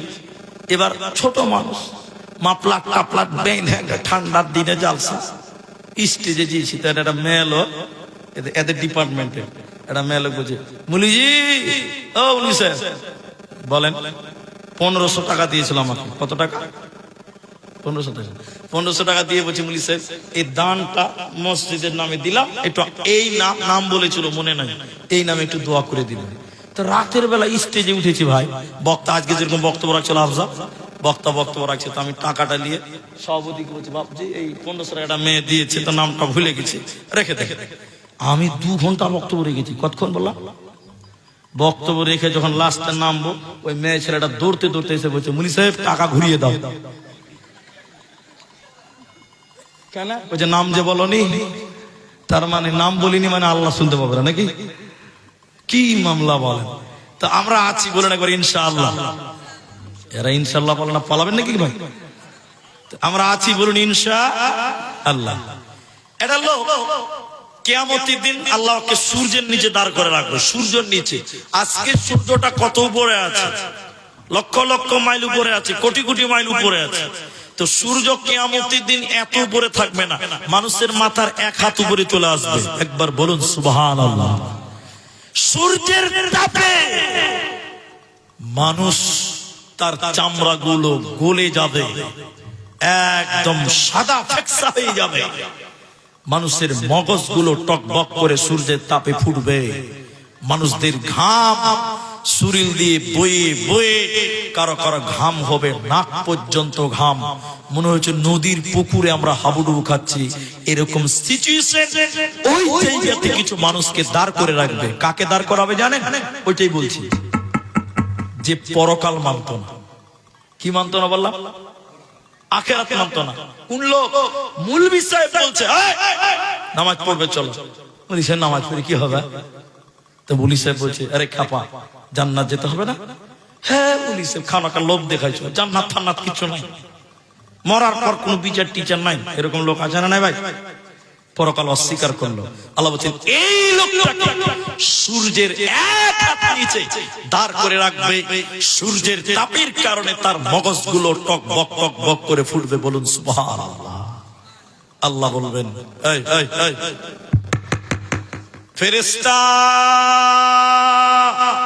জাহান্নাম নিয়ে এসো কিয়ামতের ময়দানে। জাহান্নামে ৭০,০০০ লাগাম আছে। কত হাজার বললাম?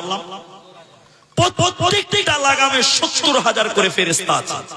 ওই ফেরেশতারা জাহান্নামকে টেনে টেনে টেনে টেনে কিয়ামতের ময়দানে হাজির করবেন। এদিকে দেখবেন, এদিকে জাহান্নাম রেগে গুসাতে মেঘের গর্জনের মতন করে চমকাবে, আর জাহান্নাম রেগে রেগে বলবে আল্লাহ বেনামাজি গুলোকে আমার ভিতরে দেন, আল্লাহ বেপরদা মেয়েগুলোকে আমার ভিতরে দেন, আমি তাকে প্রতিশোধ নিব, আমি তাকে শাস্তি দেব, আমি তাকে বদলা দেব, আমি তাকে প্রতিশোধ নিব। আল্লাহ অত্যাচারী গুলোকে আমার ভিতরে দেন। ওই যে লোকটা দাঁড়িয়ে আছে সূর্যের নিচে, ওর সামনে জাহান্নাম এইভাবে লাফাবে, চিৎকার করবে, গর্জন মারবে, বাঘের গর্জন গর্জন দিবে। লোকটা ভয় কলিজা গলার কাছে চলে আসবে, থর থর করে কাঁপবে। আল্লাহ বলবেন এই এই এই এই দেখো জাহান্নাম, দেখো জাহান্নাম। লোকটা দেখবে থর থর করে কাঁপবে আর বলবে, আল্লাহ বলবেন চিনতে পারছো?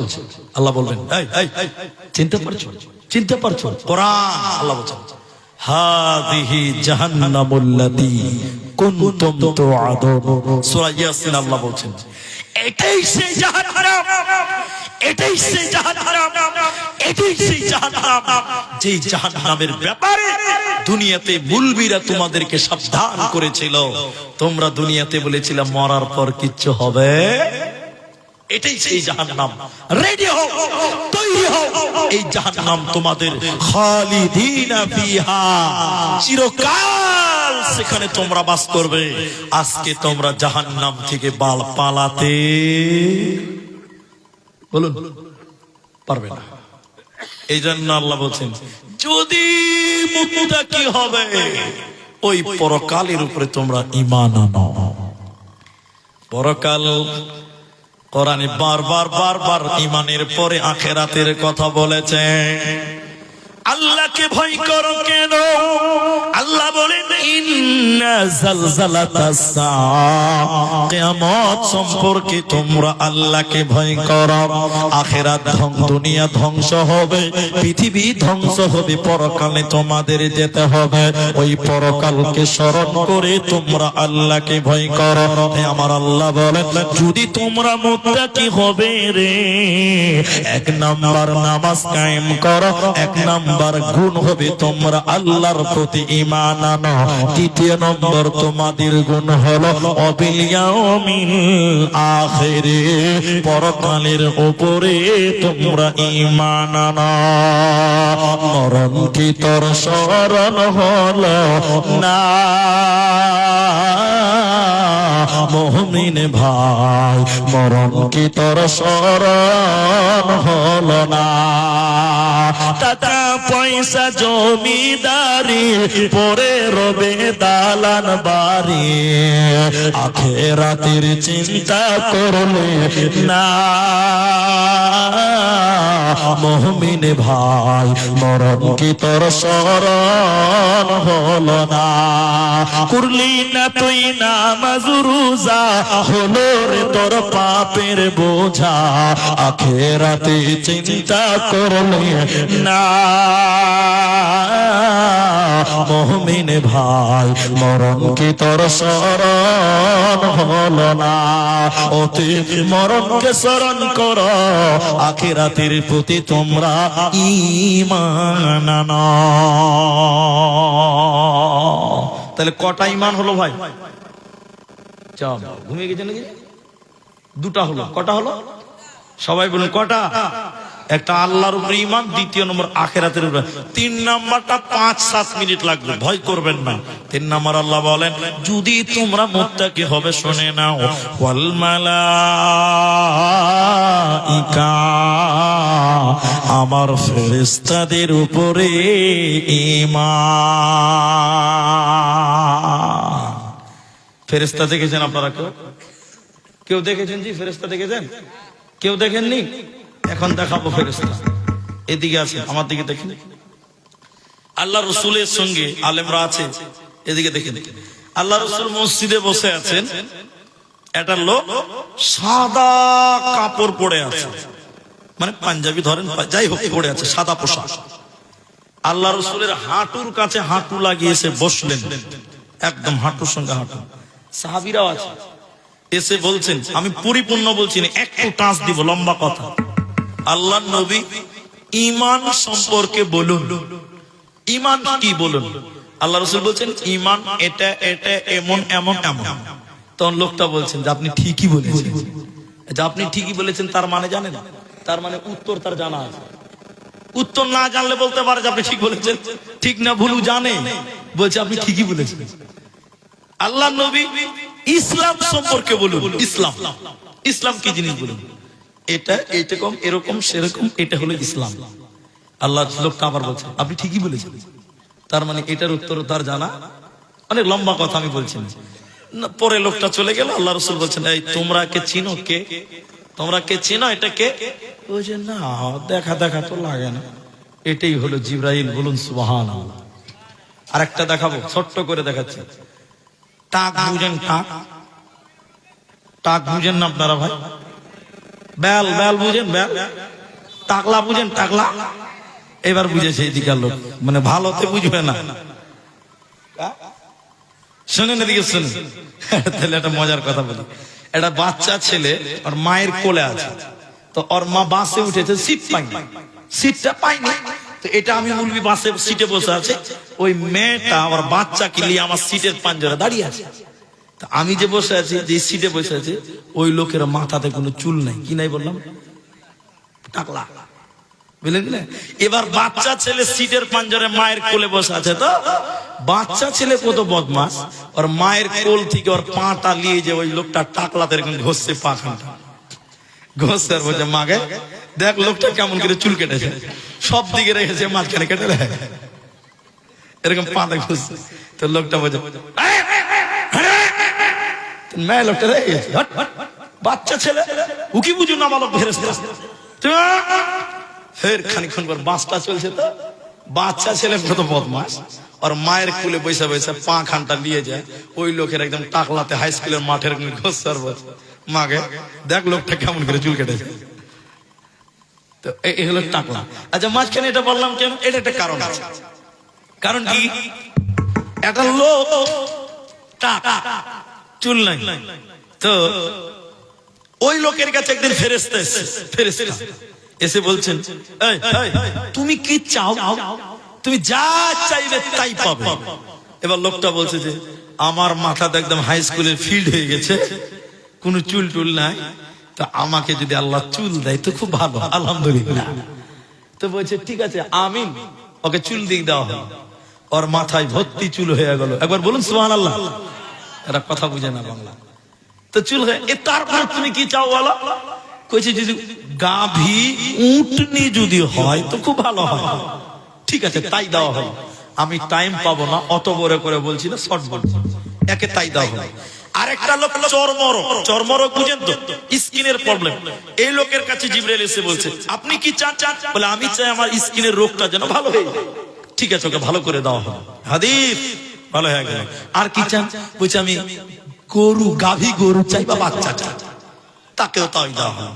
আরেকটা লোক কানা, একে বললে আপনি কি চান? বলে আমি চোখ ফিরে পেতে চাই। অন্ধ মানুষ চোখ পেলে মাশাআল্লাহ আলহামদুলিল্লাহ, একবার বলুন আলহামদুলিল্লাহ। ঠিক আছে তাই দেওয়া হলো। আর কি চান? তাহলে আমি একটা ছাগলের বাচ্চা চাই, তাই দেওয়া হয়। অনেক কথার মধ্যে এটি কথা। এই তিনটাকে বড় লোক বানিয়ে দেওয়া হলো। হঠাৎ করে ওই যে টাকলা, বুঝতে পারছেন, মনে আছে তো? এই টাকলার কাছে একটা গরিব চলেছে, গরিব। ওই যে ভাই আমি গরিব মানুষ যে ভাই, ভাড়া তারা নাই, বাড়ি যাবো তো কি করে যাবো যে ভাই, তুমি যদি একটা উটের বাচ্চাটা আমাকে দিতে, তাহলে আমি এটা বিক্রি করে বাড়ি চলে যেতে পারতাম। লোকটা বলছে বাপের জমিদারি পেয়েছিস বা, তুই জানিস কত কষ্টের কামাই গুলো, আমার বংশ পরম্পরা আমরা বড় লোক, অস্বীকার করলো। নাফরমান, একে কি বলে বলুন বলুন বলুন, নাফরমান।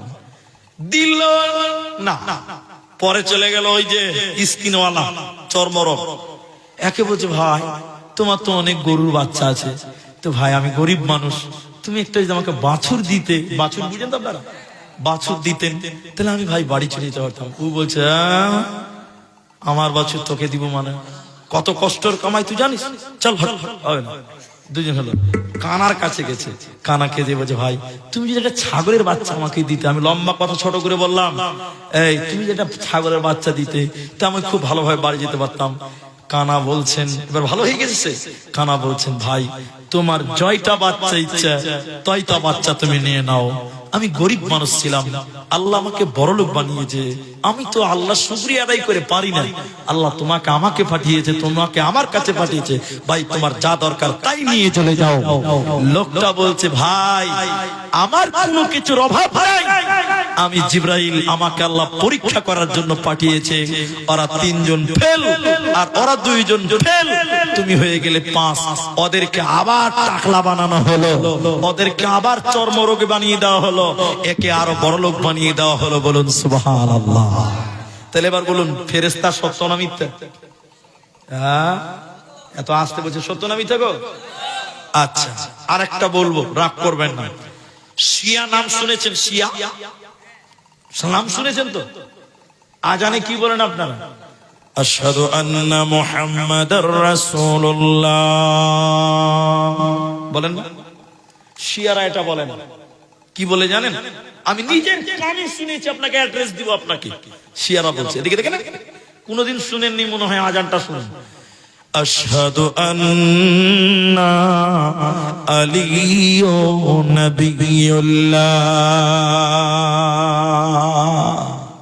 এই আজান শুনেছেন কোনদিন?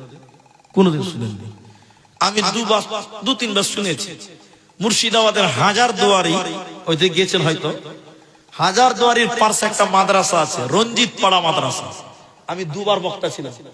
ওইখানে জালসায় গেলে আমি হাজারদুয়ারি ঘুরতে যেতাম, যে একটা চান্স, জালসাও করা হলো, যে আমও বেচা হলো, হাটও দেখা হলো, নাকি কলা বেচা হলো আর হাট দেখাও হলো, তো দুটো একসাথে হয়ে গেল। তো ওইখান থেকে আজানটা শুনতে পাওয়া যায় হাজারদুয়ারি থেকে, আশপাশেই আছে শিয়া। তো এই কথাটা কেন বললাম? খুব গুরুত্বপূর্ণ কথা।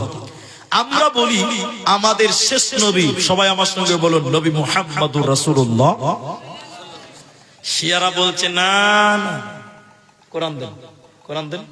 শিয়ারা বলে, আমার কথা নয়, শিয়ারা বলে এই কোরআন আল্লাহ জিবরাইলকে বলেছিলেন, জিবরাইল তুমি এই কোরআন নিয়ে চলে যাও, নবী আলীকে দিয়ে দাও। এটা কারা বলে? শিয়ারা বলে আলীকে দিয়ে দাও। জিবরাইল বদমাশ, নাউজুবিল্লাহ, আস্তাগফিরুল্লাহ, বলুন নাউজুবিল্লাহ। জিবরাইল কোরআনটা আলীকে না দিয়ে দিল নবী মুহাম্মদুর রাসূলুল্লাহ। আসলে নবী হতেন তো আলী হতেন, এখনো তারা বলে, এখনো তারা বলে। এই জন্য শিয়া তারা জিবরাইলকে গালি দেয়। জিবরাইলকে কি করে বললাম? গালি দেয়, গালি দেয়। আল্লাহ কোরআনে বললেন, আবার দেখেন কোরআন সূরা বাকারা সূরা নাম্বার 2 পারা নাম্বার 2 রুকু নাম্বার 21 লাইন নাম্বার 12 আয়াত নাম্বার 177 মাঝের শব্দ আল্লাহ বলেন, ওয়াল মালাইকা, যদি তোমরা মুত্তাকি হবে, আমার কোটি কোটি বিলিয়ন মিলিয়ন অসংখ্য অগণিত ফেরেশতা আছে, এই ফেরেশতাগুলোর উপরে তোমাদের ঈমান রাখতে হবে যদি তোমরা মুত্তাকি হতে চাও। 4 নাম্বার ঈমান শুনে নেন, আল্লাহ তাবারাকা ওয়া তাআলা বলেন, ওয়াল কিতাব, আমার যত কিতাব আছে রে, যেমন ধরলেন কোরআন, এই কোরআনের উপরে তোমাদের ঈমান রাখতে হবে যদি তোমরা মুত্তাকি হতে চাও। সবাই বলেন, কেউ বাদ যাবেন না। এই কোরআনে কোনো ভুল আছে ভাই? এটা জোরে বলুন, আছে? এই কোরআন যা বলে সব ঠিক, কোরআনে কোনো ভুল নেই, এটাই ঈমান। মক্কার মুশরিকেরা এই কোরআনকে তারা বিশ্বাস করেনি, কোরআনের প্রতি তারা ঈমান আনে নাই। মক্কার মুশরিকেরা বলেছিল এটা নবী বাড়িতে বসে বসে বানিয়েছে, এজন্য নবীকে তারা কবি বলেছিল নবীজি কবি হয়ে গেছে, এটা আল্লাহর কালাম নয়। কবি কেন বলেছিলেন? এদিকে এদিকে কবি কেন বলল? আপনারা কবি নজরুল ইসলামের নাম শুনেছেন, শুনেননি বাবা? কবি রবীন্দ্রনাথ নাম শুনেছেন, শুনেন নাই? ধীরেন্দ্রনাথ নাম শুনেছেন, শুনেন নাই? এরা বলেন শুনেনি? এদেরকে কবি বলে। আর কবিতা কাকে বলে? আতা গাছে তোতা পাখি ডালিম গাছে, আপনারা ভালোই জানেন যে এটাকে বলে কবিতা, আর এদেরকে বলে কবি। তো কবিতা কাকে বলে? উপরের লাইনের সঙ্গে নিচের লাইনের একটা সম্পর্ক থাকবে, মিল থাকবে, একে কবি বলে, কবিতা বলে। কি বলে বলুন একবার? তো নবীকে কবি বললেন কেন, আর কোরআনকে কবিতার কিতাব বললেন কেন? কোরআনের মতন মিল পৃথিবীর বুকে কোন কিতাবে এত সুন্দর মিল নেই। দেখবেন আমি কোরআনের হাফেজ নই, তারপর আপনাকে বলি বিসমিল্লাহির রহমানির রহিম। আল্লাহ তাবারাকা ওয়া তাআলা বলেন ওয়াশ-শামসি ওয়া দুহাহা ওয়াল কমারি ইযা তালাহা ওয়ান নাহারি ইযা জাল্লাহা ওয়াল লাইলি ইযা ইয়াগশাহা ওয়াস সামাই ওয়া মা বানাহা ওয়াল আরদি ওয়া মা তাহাহা ওয়া নাফসি ওয়া মা সাওয়াহা ফাআলহামাহা ফুজুরাহা ওয়া তাকওয়াহা ওয়া আফলা সব শেষে হা হা হা, এত সুন্দর মিল। তাই মক্কার কাফিররা বলেছিল এটা কবিতার কিতাব, এটা কবিতা আছে, আর নবীজিকে তারা কবি বলেছিল, আর বলেছিল এই কিতাবটা আল্লাহর নয়, এটা নবী মুহাম্মদ বাড়িতে বসে বানিয়েছে। আল্লাহ কাফিরদেরকে মুশরিকদেরকে চ্যালেঞ্জ দিয়ে বললেন না, এই কিতাবটা নবী মুহাম্মাদের বানানো নয়। যদি তোমরা বলো এই কিতাবটা নবীজি বানিয়েছে, আমি আল্লাহ চ্যালেঞ্জ দিয়ে বললাম শোনো, নবীও মানুষ তোমরাও মানুষ, নবীও মানুষ তোমরাও মানুষ। যদি বলো নবীজি বানিয়েছে, তাহলে আমি আল্লাহ বলি তোমরা মানুষ, তোমরা কেন বানাতে পারো না?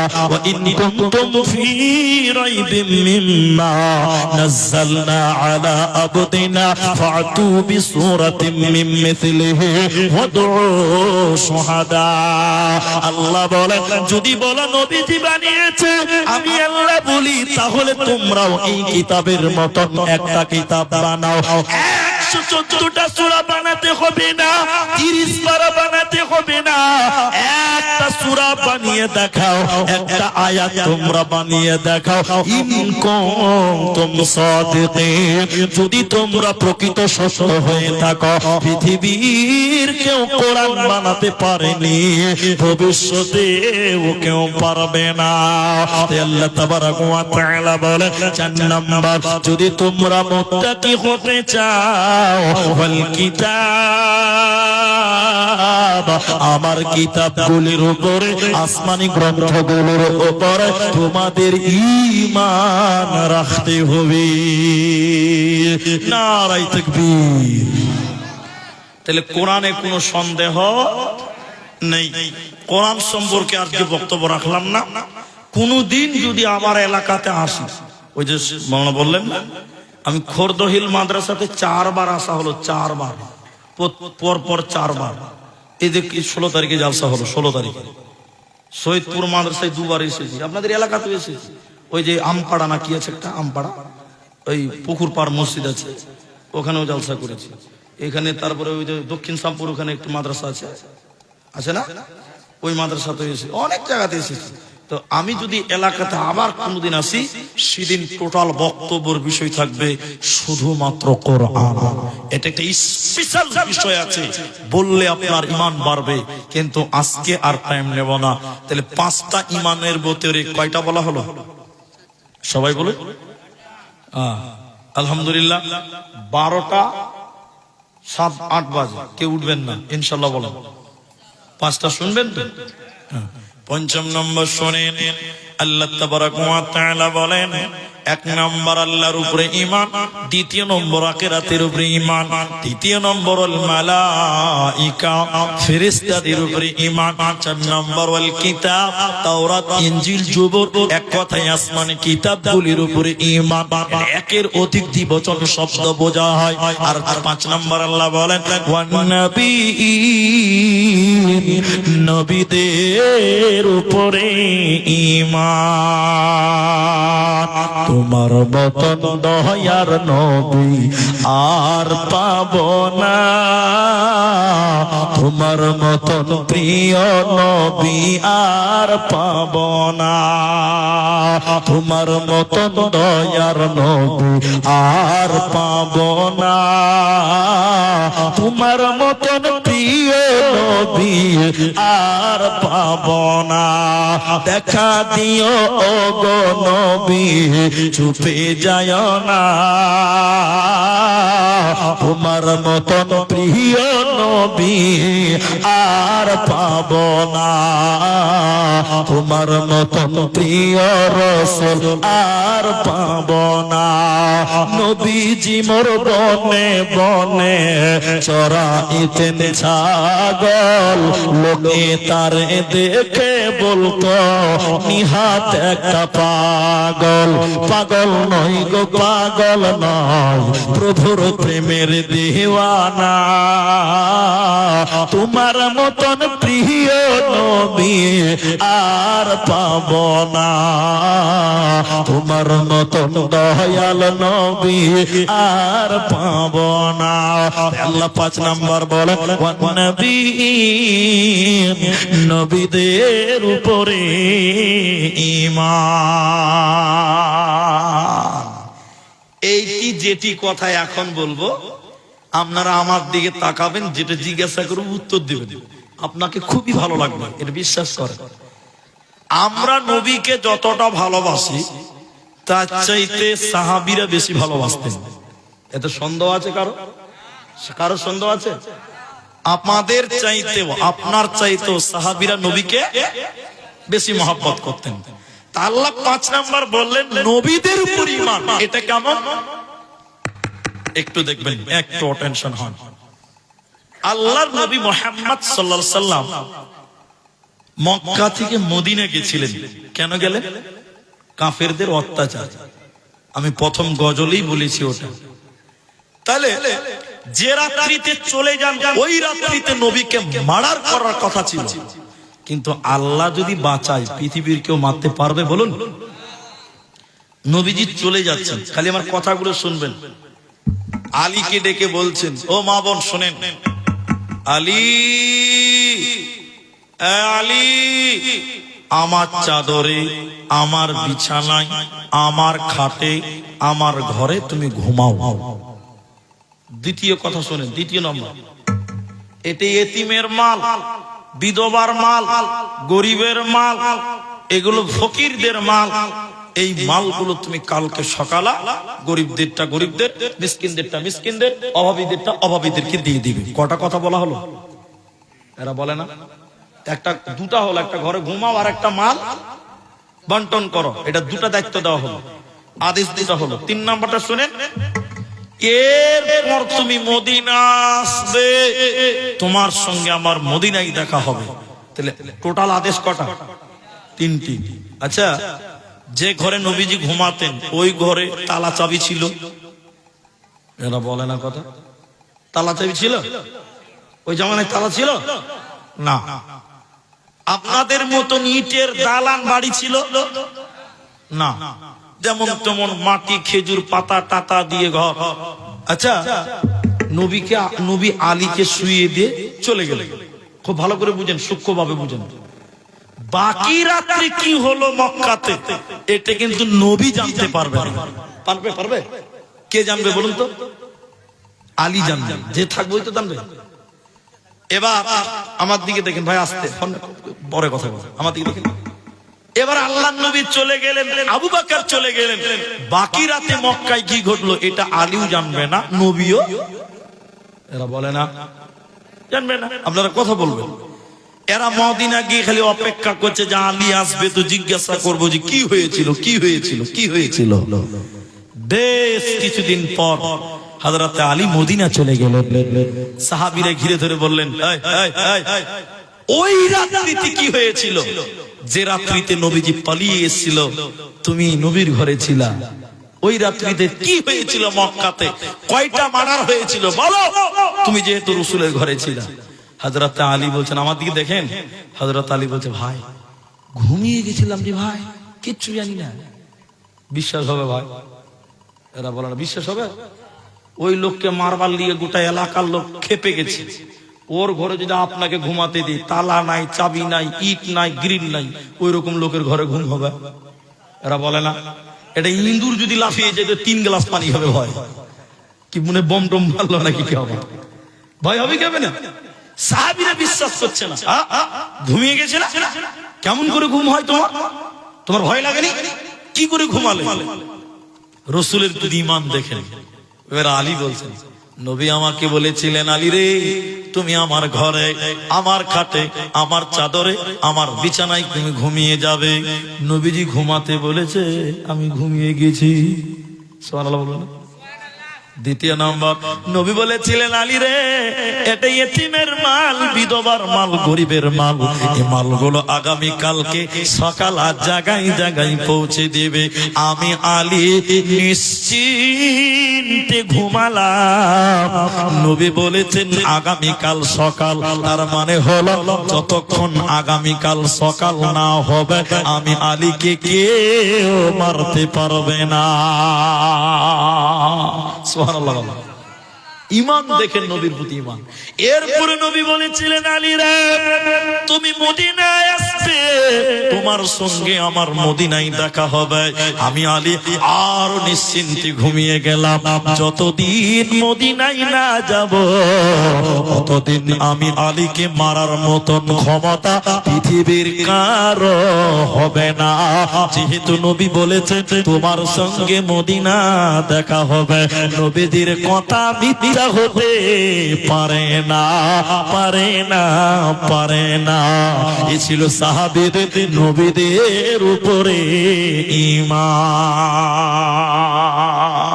বলুন সুবহানাল্লাহ। আর একটা বলবো, এদিকে এই যে রাস্তাটা, এটা ওই সোজা রাস্তা, ওই মেন রোড পাওয়া যাবে, এদিকে বুঝার জন্য বলছি। আপনারা আমার দিকে তাকান, আর কোনো দিক তাকাবেন না।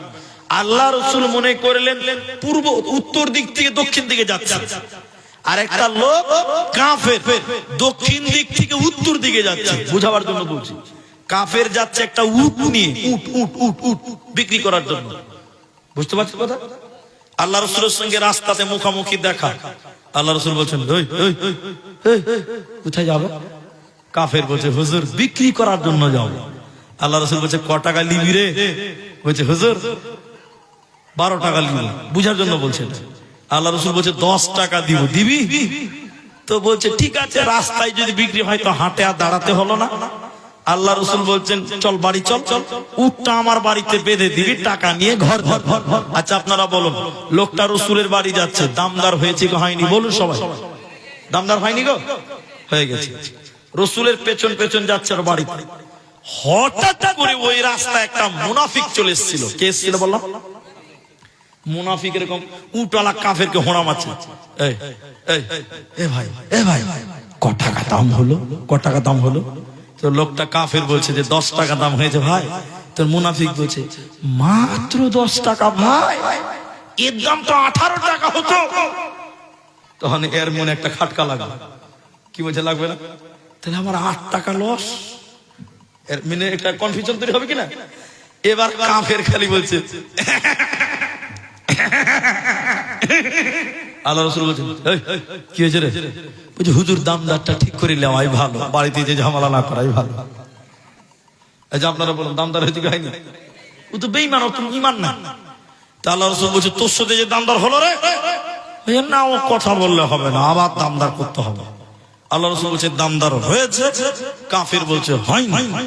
এই করতে করতে করতে করতে চেকপোস্ট চলে গেছে। বুঝার জন্য তো একটা সাহাবী রাস্তা ধারে দেখছে চেকপোস্টে যে কি ব্যাপার।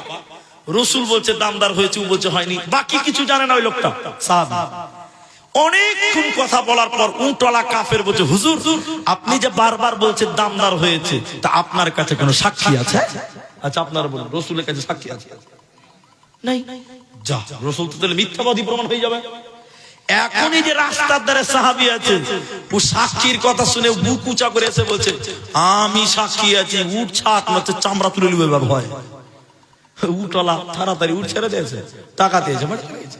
আল্লাহ রাসূলকে ডেকে বললেন, এই আল্লাহর বান্দা, এই উটওয়ালা কাফেরের সঙ্গে যখন দেখা হলো তখন তুমি ছিলে না, যখন দামদার শুরু হলো তখন তুমি ছিলে না, যখন দামদার শেষ হলো তাও তুমি ছিলে না, এত পথ হেঁটে এলাম তাও তুমি ছিলে না, ঝগড়া শুরু হলো তাও তুমি জানো না, শেষের বেলায় কি দেখলে, কেমন করে তুমি সাক্ষী দিলে বলো? সাহাবী বলছেন, ইয়া রাসূলুল্লাহ, আপনি বলেছেন নামাজ পড়ো জান্নাত পাবে, আমরা কোনদিন জান্নাত দেখি নাই। আপনি বলেছেন গুনাহ করিও না, জাহান্নাম থেকে বাঁচবে, আমরা কোনদিন জাহান্নাম দেখি নাই। নবী গো, আপনার কথাকে বিশ্বাস করে ঈমান টিকে আছে। আপনার মতন লোক একটা উটের ব্যাপারে মিথ্যে কথা বলবে, এটা কোনদিন হতে পারে না, পারে না, পারে না। এই ছিল সাহাবীর নবীদের প্রতি ঈমান। আল্লাহ তাবারাক ওয়া তাআলা বলেন, ওয়া নবীন, নবীদের উপরে ঈমান। ভাই এখন একটা কথা বলবো, কেউ রাগ করবেন না। এখন আমার ঘড়িতে বাজে 12টা বেজে 20 মিনিট।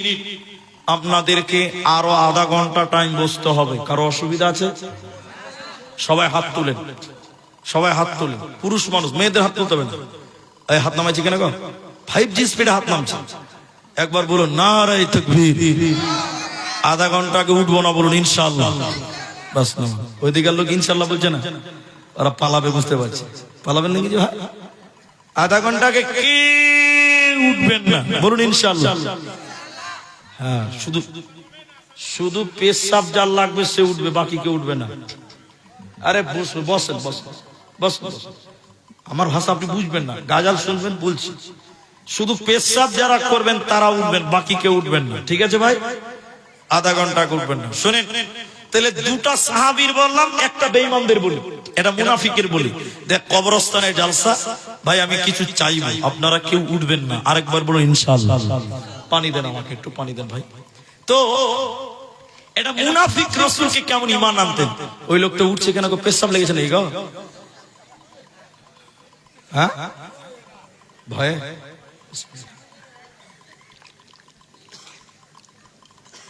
না, পেশাব লাগলে উঠতে হবে ভাই। পেশাব কাটকানো যাবে? পেশাব কাটকানো যাবে? একটা জালসাতে, ওই দিককার জালসা, ওই দিককার মানে বিহারের দিকে তো, কাটিহার পূর্ণিয়াতে একটা জালসাতে, এদিকে আবার গুজুর গুজুর করছে। পূর্ণিয়াতে একটা জালসাতে ওদের সারা রাত জালসা হয়, এখনো সারা রাত জালসা। রাত 1টার সময় একটা বক্তাকে দিয়েছে। কটার দিকে? মাত্র 1 ঘন্টা টাইম। বক্তা ঘুমের ঝোঁকে রাগ উঠে গেছে, 1 ঘন্টা টাইম মাত্র। স্টেজ উঠেছে, আসসালামু আলাইকুম বলেছে, এবার নাহমাদহু শুরু করবে। একটা 17-18 বছরের ছেলে উঠছে, তো বক্তা বলছে, তখন ছেলেটা বলছে, মৌলভীজি এটা মানে জানেন তো? এটা জানেন না? পেশাব করবে, এই লিগে এরকম করছে। বক্তা আরো রেগে গেছে, আমি বক্তব্য শুরু করবো, তোর পেশাব শুরু হয়েছে। अरे अरे नौजवान लड़का, अरे कम से कम 1 घंटा के लिए बैठो। अरे যুবক ছেলে, বস 1 ঘন্টা লিজে, বস 1 ঘন্টা পর পেশাব করবে। আচ্ছা আপনারা বলেন, পেশাবকে 1 ঘন্টা থামা যাবে? 1 ঘন্টা থামা যাবে? বক্তা যখন জোরে ধমক দিয়েছে, ছেলেটা ভয়ে চাই পাইছি ভাই বসে গেছে। 1 ঘন্টা পেশাব কাটকানো যাবে? এবার বক্তা নাহমাদুহু ওয়া নাস্তাইনুহু শুরু করেছে জালসা। 1 ঘন্টা বক্তব্য রেখেছে, সবাই ভুলে গেছে, বক্তা ভুলে নাই যে একজনকে আটকে রেখেছে। বক্তা যখন নামছে তখন বলছে, লড়কা চলো চলো পেশাব করনে के लिए, চলো মাইনাস करने के लिए। তো ছেলেটা বলছে, মৌলভীজি আর উঠে লাভ আছে? তো বক্তা বলছে, পেশাব করবি না রে খাপা? কইছে, যা করার এখানেই করে দিয়েছি। তো 1 ঘন্টা কি আর থামা যাবে? পেশাবকে বাবা আটকানো যাবে না। তো যারা পেশাব করবেন তারা উঠবে, বাকি কেউ উঠবেন না, বলুন ইনশাআল্লাহ। তো ঈমান বলছিলাম, ঈমান কি বলছিলাম বলুন তো ভাই? ঈমান। তো সাহাবীরা কেমন নবীর উপরে ঈমান আনতেন এটুকু দেখে। একজন মুনাফিক ছিল, মুনাফিক, তার নাম উমাইয়া। কি নাম বললাম? মুনাফিকদের লিডার, সর্দার উমাইয়া। উটকে সানি খেতে দিয়েছে। সানি, সানি বুঝেন তো? আল্লাহ রাসূল সামনে দিয়ে হেঁটে যাচ্ছে, চাচা ভাতিজা এটা। আল্লাহ রাসূল যাচ্ছে, উমাইয়া মুনাফিক লিডার উটকে সানি খেতে দিয়েছে। আল্লাহ রাসূল বলছে, আল্লাহ নবীকে দেখে উমাইয়া বলছে, ও বেটা মুহাম্মদ। তো রাসূলুল্লাহ বলছেন, বলেন চাচা। তো উমাইয়া বলছে, দেখ এই যে উটকে খিলাচ্ছি না, এই উটের উপরে চেপে আগামী জিহাদে তোকে আমি মারবো। কে বললেন কথাটা? উমাইয়া। কাকে বললেন? নবীকে বললেন। নবীকে। নবীজি কথা শুনে 2 সেকেন্ডের জন্য এদিকে তাকান, এদিকে মাথা নিচু করলেন। কি যে ভাবলেন, আল্লাহর হুকুম। নবীজি মাথা উঁচু করে বলছেন, চাচা উমাইয়া, আগামী জিহাদে তুই মরবি। বাস। কি বলেছে? তুই। যেই বলে দিয়েছ, আর ভিতরে গেলে হেলিকপ্টার চালু হয়ে গেছে। ভয়ে কলজা খালি থরথর করছে, থরথর করছে। উমাইয়ার স্ত্রী বলছে, কি ব্যাপার যে তোমাকে রোগা রোগা লাগছে কেন? বলছে, বলিস না রে, মোহাম্মদকে বললাম যে তোকে মারবো, উফের আঙুল তুলে বলেছে চাচা তুই আগামী জিহাদে খালাস। ওর স্ত্রী বলছে, কে বলেছে? বলে মোহাম্মদ। মোহাম্মদ। ওর স্ত্রী মাথায় হাত দিয়ে বলছে, আর উপায় নাই, যে বলেছে। তো উমাইয়া তার বদমাশ কমলায়। উমাইয়া বলছে, এ দা পাগলির কথা শোন, আমি জিহাদেই যাব না, দেখি কি করে মারে। ও তো আরো বদমাশ। যুদ্ধে চলে গেল। ভালো করে শুনেন, এটা রসিকতা নয়। যুদ্ধে যাচ্ছে, বেঈমানেরা যুদ্ধে যাচ্ছে। তো বলছে, এই লিডার কই, নেতা কই, নেতা উমাইয়া কই, উমাইয়া ডাক ডাক ডাক ডাক ডাক, উমাইয়া। উমাইয়া বাড়ির ভিতর থেকে বলছে, কি হলো? আস্তে করে বলছে, কি হলো মানে? জিহাদে যাবি না? উমাইয়া বাড়ির ভিতর থেকে আস্তে করে বলছে, শরীর খারাপ। আচ্ছা বলুন, শরীর খারাপ না মৃত্যুর ভয়? মৌতের ভয়ে বলছে শরীর খারাপ। তখন বেঈমানেরা বলতে লাগলো, নাটক শুরু করেছ, অভিনয় জানো আমাদের সঙ্গে? ভাই ও ভাই,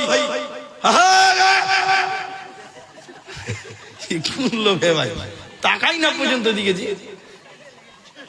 এটা হয়েছে নাকি? এটা খরিদ্দার? আল্লাহ, এদিকার খরিদ্দার নাকি? যে তো শুনেন, এদিকে দেখি, আমাদের সঙ্গে নাটক, যাও মুহাম্মাদের কাছে যা, মাথা নত করগা, গোলামি করগা। এই যে বলতে লাগলো, উমাইয়া সহ্য করতে না পেরে ওর স্ত্রীকে বলছে, তলোয়ারটা দে তো গে। তলোয়ার নিয়ে যুদ্ধে চলে গেল। এই জিহাদের ময়দানে উলামাদের জিজ্ঞাসা করো, হযরতে বিলাল উমাইয়াকে কুপিয়ে হত্যা করে জাহান্নামে পাঠিয়েছিলেন, তাইলে একজন মুনাফিক কাফির সেও জানতো আমার নবী যা বলেন তা সত্য কথা। সুবহানাল্লাহ বলবেন না?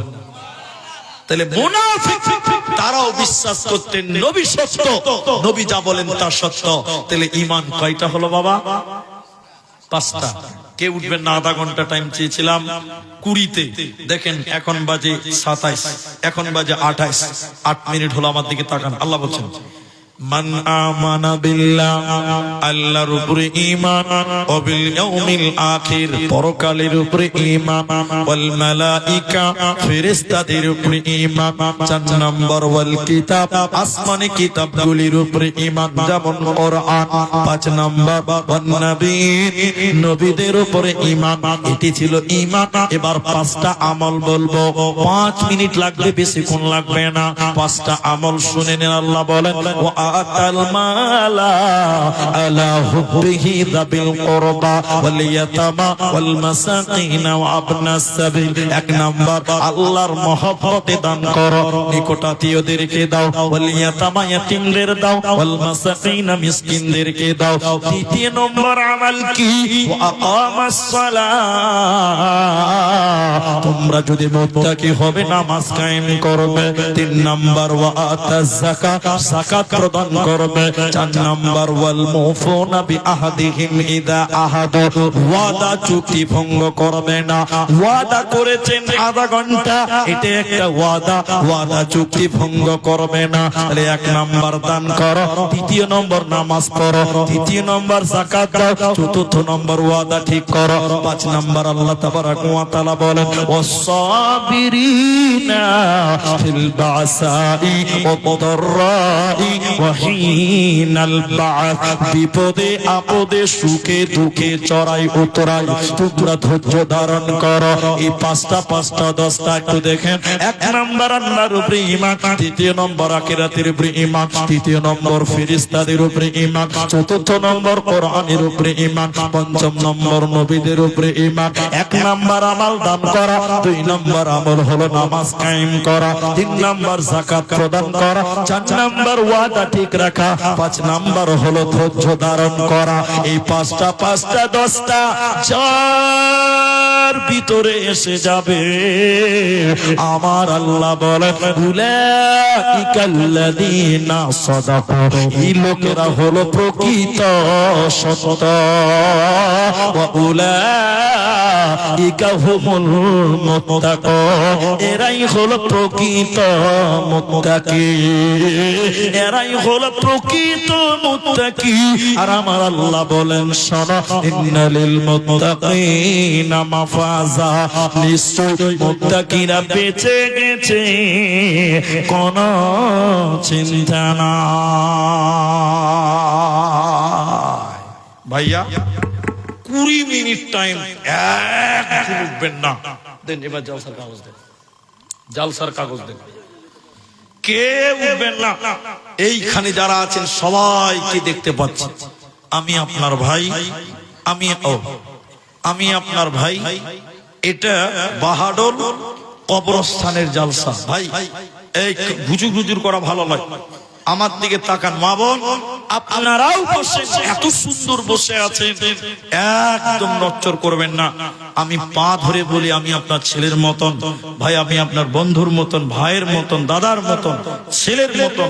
আপনারা কেউ উঠাফি করবেন না, নড়াচড়া করবেন না, কেউ কারো দিকে তাকাবেন না, অনলি আমার দিকে তাকান।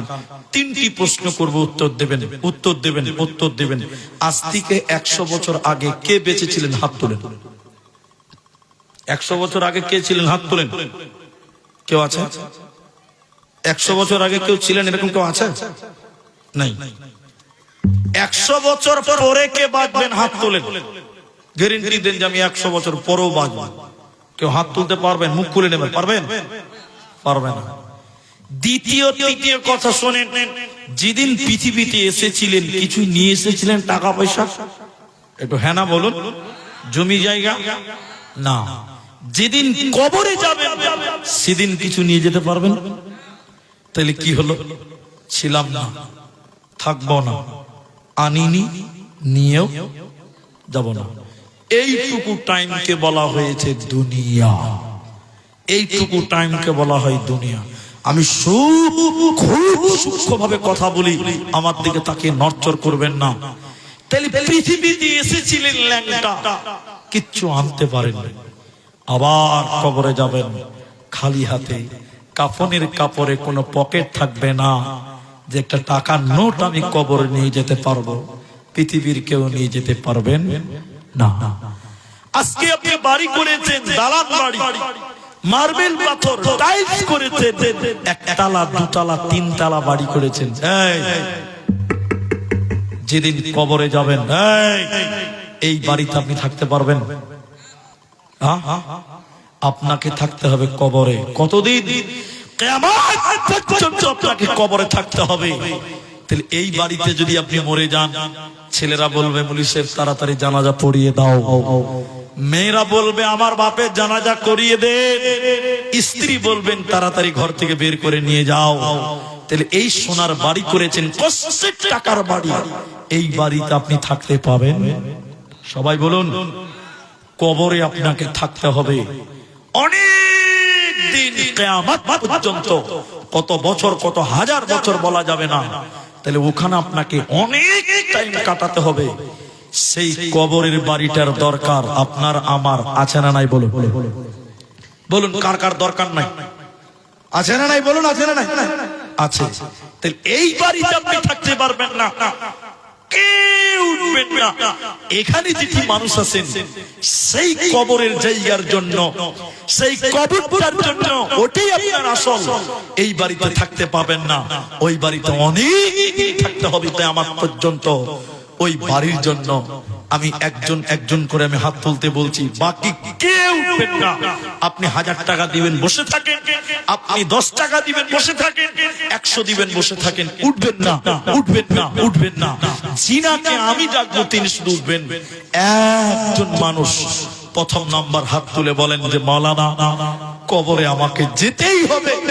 ওই কবরে কোনো বিছানা নাই, ওই কবরে কোনো দরজা নেই, ওই কবরে কোনো আলো বাতাস নেই। সেই কবরের জায়গাটার জন্য আমি 5000 টাকা, আমার নিজের জায়গা মানে আমার বাড়ি, কবরটা আপনার বাড়ি, সেই কবরের জন্য 5000 টাকা। একজন প্রথম নাম্বার হাত তুলেন। কে দিবেন?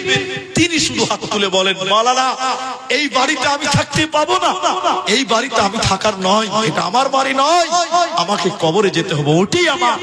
ওই কবরের বাড়ির জন্য, আসল বাড়িটার জন্য, ওটাই আপনার দীর্ঘ সময়ের বাড়ি। ওই বাড়ির জন্য একজন 5000 টাকা দিবেন, নিজের কবরের জায়গাটা নিজে তৈরি করার জন্য। একটা মানুষ 5000 টাকা দিবেন। আজকের ময়দানে একটা লোক হাত তুলতে পারবেন না ভাই? আপনি চলে আসেন, আপনি একটু মুসলমান করবেন আমার সঙ্গে, কোনো ভয় নেই।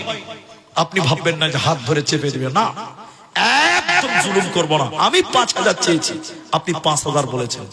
আহা, মরে যাবেন, এই দেহগুলো কবরে পোকাতে খাবে। আপনার বাপ মরে গেছে, আপনার বাপের, এদিকে আসেন, এদিকে আসেন, এদিকে আসেন, আপনার বাপের কবরটা পচে গেছে, গলে গেছে, সাপ বিচ্ছুতে খাবে। ওই জায়গার জন্য 5000। কি নাম আপনার বলেন তো? আব্দুল জব্বার। মাশাআল্লাহ। এখন দিবেন না পরে দিবেন? এখন দিলেন 1000 টাকা, 4000 টাকা পরে। ও, এটা 1000 টাকা দিলেন বেনামিতে, আর উনি আব্দুল জব্বার 5000 টাকা দেবেন। আপনারা কেউ উঠবেন না ভাই, একদম চলে যাবেন না। আপনি না যাচ্ছেন, বসে থাকেন, দোয়া করবো, আমি দোয়া দিবেন। আব্দুল জব্বার নিজের কবরের জায়গার জন্য 5000 টাকা। রব্বুল আলামিন ওই জায়গাটুকু তুমি কবুল ও মঞ্জুর করে নাও। বলুন আল্লাহুম্মা আমিন।